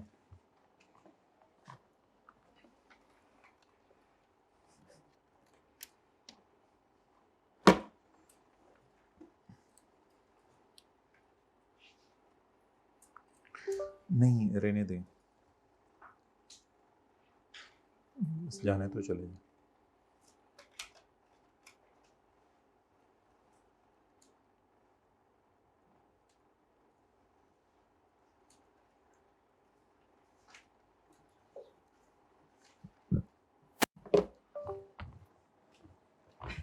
अच्छा, अब आज एक बिल्कुल नया खर्चा मार्केट में आने लगा है।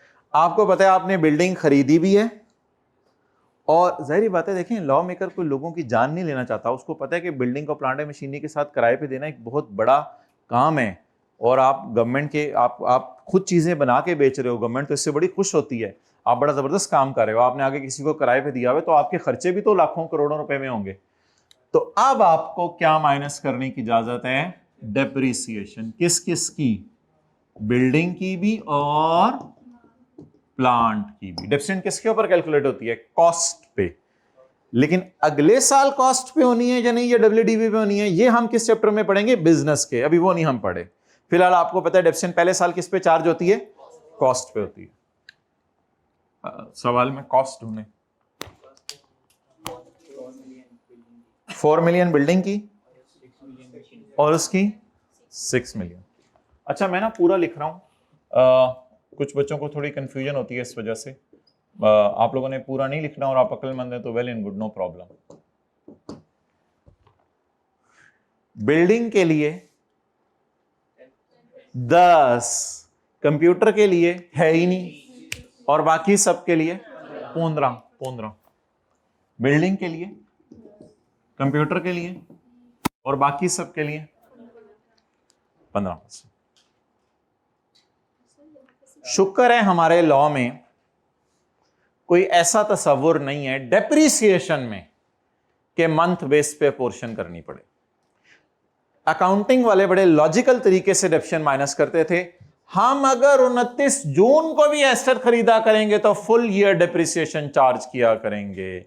ये बात तो हमने अभी पढ़नी है किस चैप्टर में जाके? बिजनेस के चैप्टर में। लेकिन इंटरेस्ट ऑन लोन के बारे में मैंने कुछ और कहा था आपको।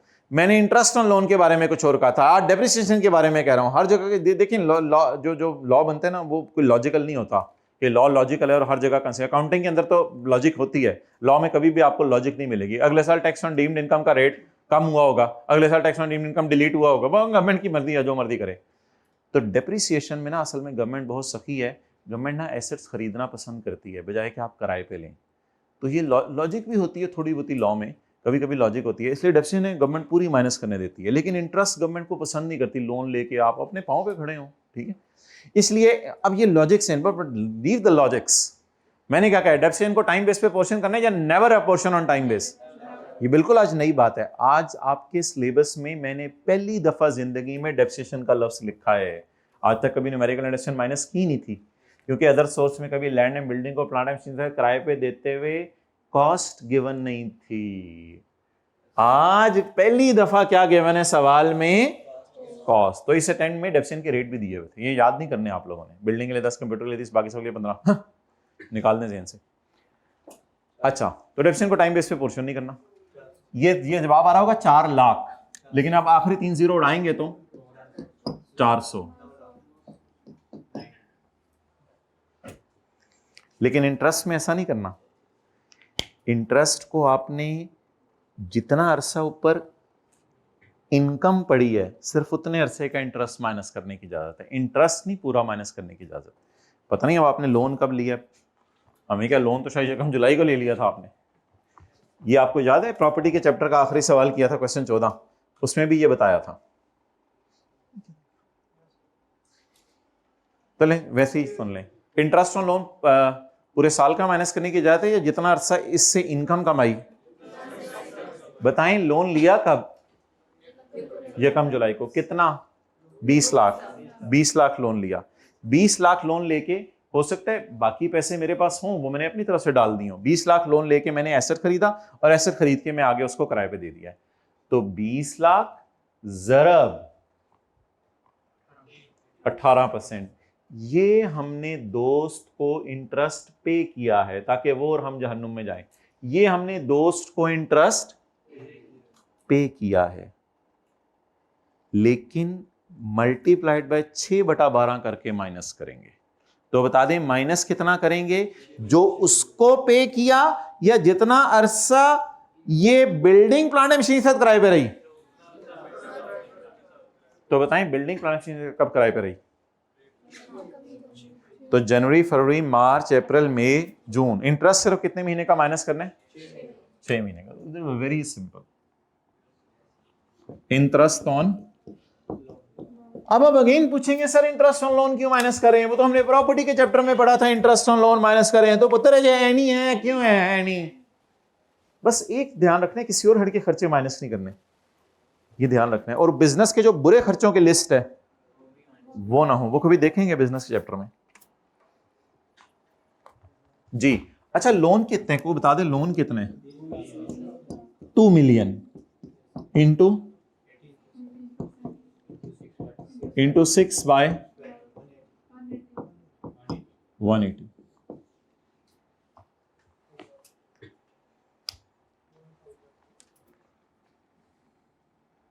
जितने खर्चे हो गए लॉस तो नहीं आ रहा? नहीं, चपेड़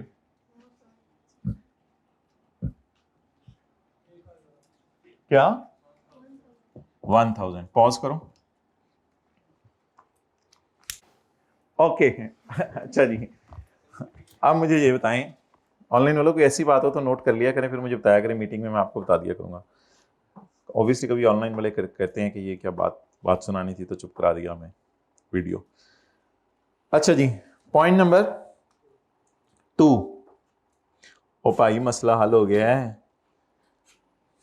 On Yakam July, Amjad let out his residential property situated in Defence Housing Authority, Karachi। बताएं जी, रेजिडेंशियल प्रॉपर्टी को किराए पे देना कौन सा हेड है? Income from property to Mirza limited at a monthly rent of 3 lakh.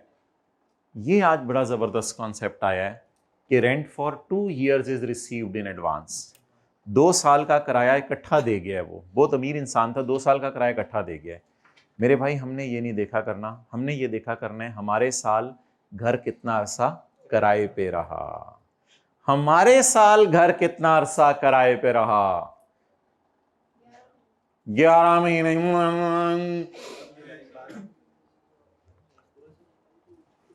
अच्छा, वो यकम अगस्त से तो कंफ्यूज ना हो ना, यकम अगस्त पता है क्या लिखा हुआ है? वो यकम अगस्त का तो ये लिखा हुआ है ना, ये देखें। अच्छा याद रखें, वैसे कभी भी दुनिया में इनकम और कैश कभी बराबर नहीं होता, इनकम और कैश बराबर नहीं होता। कभी क्या होता है, अभी कॉलेज वालों की बात करें, आपने कैश ज्यादा दे दिया हुआ है और कॉलेज वालों ने पढ़ाया भी उतना है नहीं, ऐसे ही है ना। आपने तकरीबन रिजल्ट तक की पेमेंट कर दी हुई है और फिर रिजल्ट के बाद कुछ बच्चे ऐसे ही महीना लटकाते हैं, तो उधर फिर कॉलेज वालों ने ज्यादा पढ़ा दिया होता है और बच्चा उधर से पे नहीं कर रहा होता। तो कैश और इनकम दुनिया में बराबर नहीं होते, ऐसा नहीं होता कैश और इनकम बराबर हो। कई दफा दुकान पे आप घी के डब्बे के पैसे नहीं देके जाते तो इनकम उसकी हो जाती है लेकिन कैश नहीं आया होता। अब हमारा ईयर एंड है माय ब्रो 30 जून 2023, अच्छा सॉरी 30 जून 23, और अगला ईयर एंड है 30 जून 24।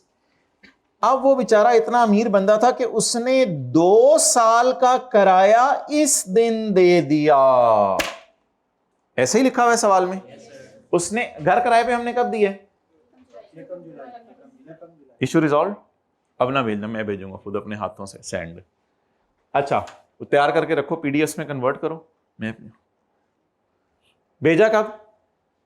उस टीए को नहीं, इसको किराए पे कब दिया? यकम जुलाई 22 को। और किराया कितने अरसे का आया? हमने यकम जुलाई 22 को उसको फोन करके कहा यार किराया दे दो, उसने कहा दे दूंगा। फिर 4-5 दिन बाद फिर हमने कहा यार वो किराया दे, पेड़ किराया कुछ पकड़ा दे अभी। उसने कहा दे दूंगा, तुम्हारे लिए खुशखबरी है। इस दिन मैं किराया लेने गया, उसने कहा चू यूं ने 2 साल का किराया पकड़ ले। हमें इससे कोई कंसर्न नहीं किस दिन किराया आया, हमें इससे भी कंसर्न नहीं कितने अरसे का आया, हमें इससे कंसर्न है कितना अरसा घर किराए पे दिया। इस शेर में पता चल गया शायर क्या कह रहे हैं? शेर में शायर कह रहे हैं कि देखो घर कितना अरसा किराए पे रहा, ये ना देखो कब आया, ये ना देखो कितना आया, ना देखो कब आया, ना देखो कितना आया, देखो आपके साल का कितना है। वो कैसे निकलेगा? ओह ये तो मंथली है। अगर ये 24 महीने का होता तो वो बड़ा मुश्किल होता, डिवाइड बाय 24 मल्टीप्लाई बाय 12 करना पड़ता। ये तो मंथली है, तो ये 1 महीने का कराया, तो फिर 12 महीने से मल्टीप्लाई कर दें या 24 से करें? 12 से करें। वर्किंग नंबर 2 या मैं? आप। अच्छा, इनकम फ्रॉम प्रॉपर्टी तैयार करके रखा हुआ है मैंने, बस सेंड का बटन दबाना है जी। रेंट बोले 3 लाख ज़रब 12 3600।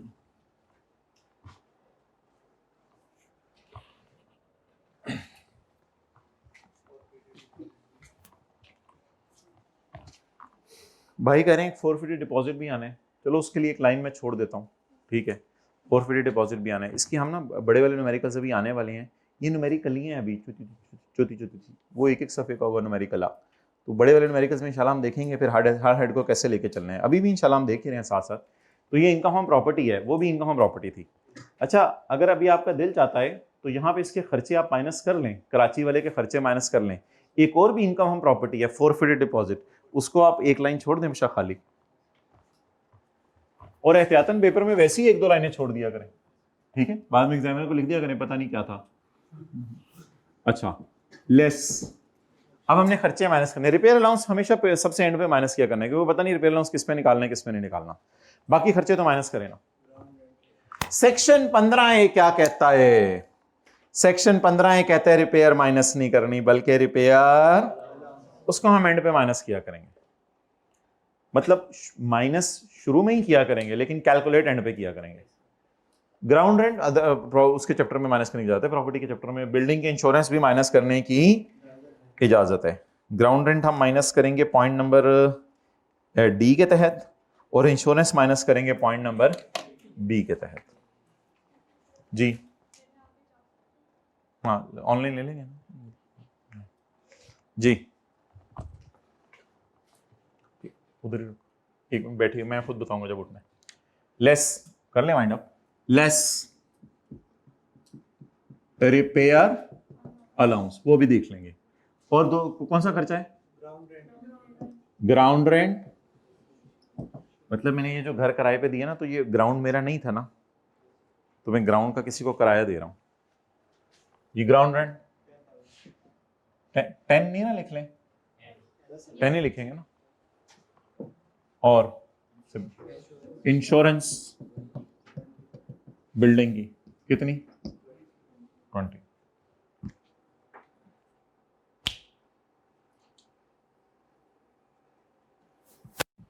क्लियर? चलें।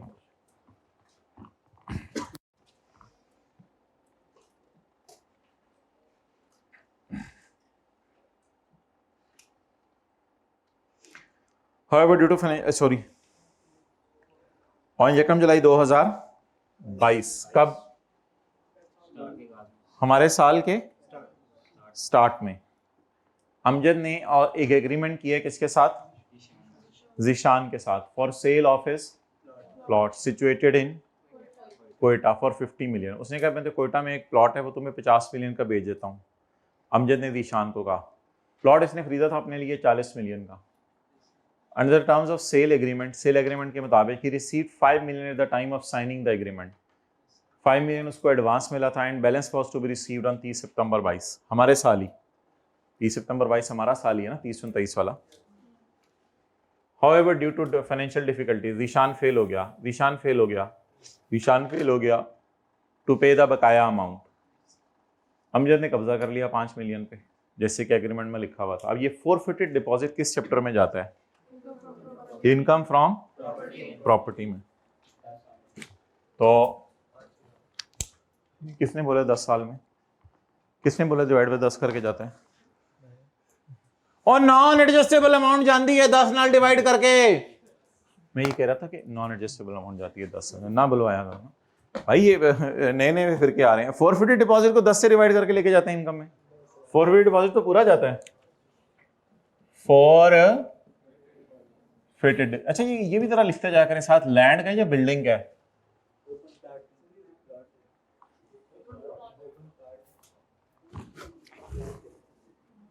हाँ प्लॉट है, वो ठीक है। तो इसका तो फिर रिपेयर अलाउंस कैलकुलेट नहीं होगा। रिपेयर अलाउंस सिर्फ किस टाइप चीजों का कैलकुलेट होता है? Building type. प्लॉट का तो रिपेयर अलाउंस कैलकुलेट, क्योंकि प्लॉट वो होता है जिसमें लेटें तो आसमान नजर आए और नीचे घास हो, कभी कभी वो भी नहीं होती, ठीक है? लेकिन एक वक्त आएगा नीचे जो मिट्टी होगी ऊपर भी मिट्टी होगी। भाई सोच में बढ़ गए। प्लॉट जी 5,000, और ये बिल्डिंग थी। डन? सही है?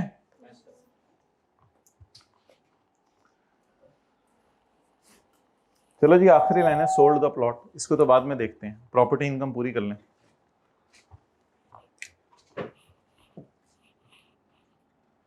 आंडा आंडा 6 8, लेकिन repair allowance land by calculate नहीं होता, तो इसलिए क्या करें फिर? बोले ना 3600 इंटू 1 बाय, ये कितने लोगों को याद है बात? मुझे याद है, और किसी को याद हो? लैंड के ऊपर रिपेयर अलाउंस कैलकुलेट, आप दोनों को नहीं याद?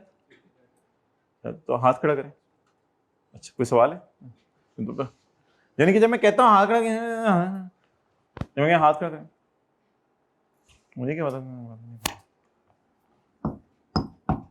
तो चल,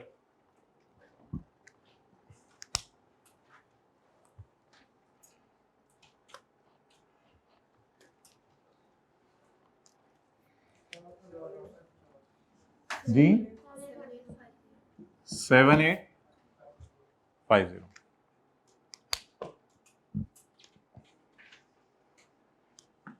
ਉਹ ਭਾਈ जान ठीक है, इतनी दूर बह जाते आवाज भी नहीं जाती, समझ आ रहा है? माशाल्लाह। On 10 April 2023 he finally sold the plot to Jamshed को 65 मिलियन का हमने बेच दिया। ठीक है, ऐसे अपने आप को एक्टिव रखा करें, बैठे बैठे पढ़े हो घंटे ओ कियो हो गया भाईजान, कोई नहीं है, एक्टिव रख रहे हैं अपने आप में, त्राना काटा करें लोगों का। He finally sold the plot for 65 million. खरीदा कितने का था? 40 million. Sold the plot।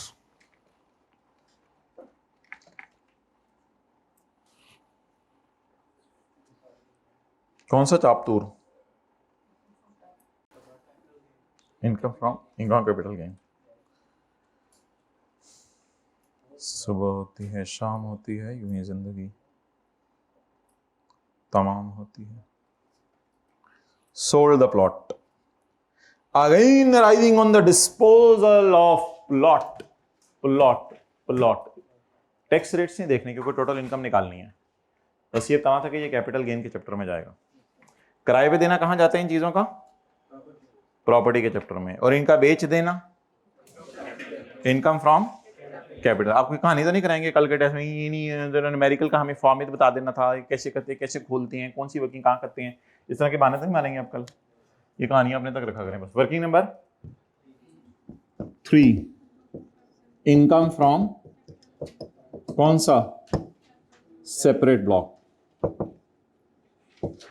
Ji gain बोले, कंसिडरेशन बोले 40, चपेला 40, उसकी जान निकल जानी है 40, तो सही उसकी जान लोगे वो रोने लग जाएगा।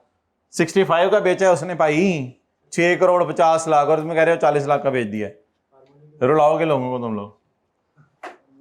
6 करोड़ 50 लाख का बेचा है, 65 मिलियन, और भाई 6 करोड़ 50 लाख ही होते हैं ना, मुझे तो यही लग रहा है, बाकी गलती होगी तो माजरत। इकाई, दहाई, सैकड़ा, हज़ार, 10,000, लाख, 10 लाख, करोड़, हाँ 6 करोड़ 50 लाख ही, और क्या। अच्छा 65 मिलियन माइनस 40 मिलियन, अब आगे 6 सिफर थे, आगे 6 सिफर थे,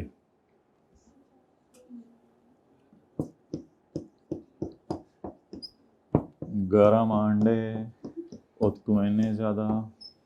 65 माइनस 40 मिलियन, जवाब 20,000। ओके। अच्छा अब देखें हम तालीम के फ़रोग के लिए कैसे कोशिश आए, हम अभी भी जारी रखेंगे। मिस्टर, चलो कम से कम पूरी क्लास के एंड तक नाम तो पता चल गया ना आप लोगों को। आगे बोलें। टैक्सेबल इनकम मांगी है उसने, taxable income, tax year 2023। MCQs में सिर्फ ऑप्शन टिक करके आया करें, ABCD कौन सी टिक है, वर्किंग रफ पे करके फारग कर दिया करें, वो वर्किंग नहीं देखता आप लोगों की। एक भाई ने तो 400 लाइन की एक्सप्लेनेशन दी हुई थी एमसीक्यूज में, ध्यान दे पाई, तेरी मेहरबानी। ओके, क्या मांगी हुई है? Taxable income. अच्छा थोड़ा सा फर्क देखिएगा टोटल और टैक्सेबल में। इनकम फ्रॉम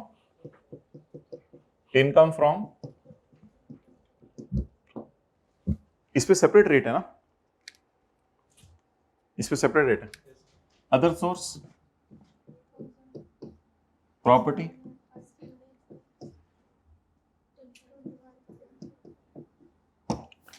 अच्छा अगर टोटल इनकम मांगे तो बस ये कराइएगा,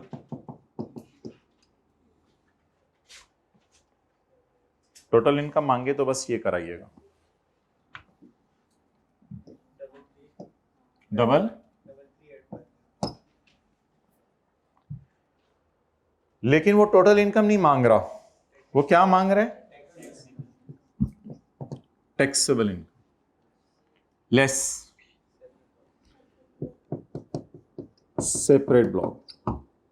असल में जब टैक्सेबल इनकम मांगे ना तो टोटल इनकम में से सेपरेट ब्लॉक, फाइनल टैक्स वगैरह माइनस करते हैं।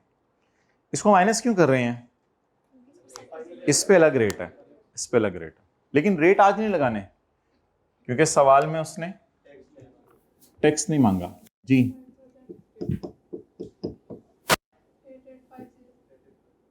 88 वो आ जाके खुद ही बोर्ड से ले, यानी इन दोनों का टोटल बच गया ना 885। Sorry, we are trying to be professional but we cannot be.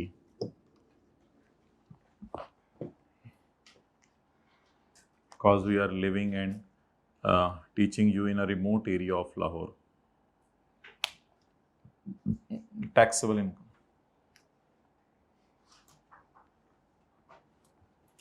साथ वाले को भी बंद कर दो फिर रजिस्टर। मैंने क्या रजिस्टर बंद करो, होस्ते मैंने कुछ लिखवाना होता। खोलो खोलो वही वाला सफ़ा, पहला सफ़ा खोलो, चलो बंद कर दो, कुछ नहीं लिखवाना। ठीक है जी, चलें जी अगला सवाल। अच्छा जैसे आप कहते हैं, जैसे ठीक ठीक है, आप बता दिए करें आप लोग, जैसे आप कहते हैं, जैसे आप कहते हैं। बुक वापस करने की ज़रूरत कोई नहीं, मेरे ख्याल से तो शायद 50-60 रुपये आपको मिल जाएं कहीं से, इसको रद्दी में मिल जाएंगे।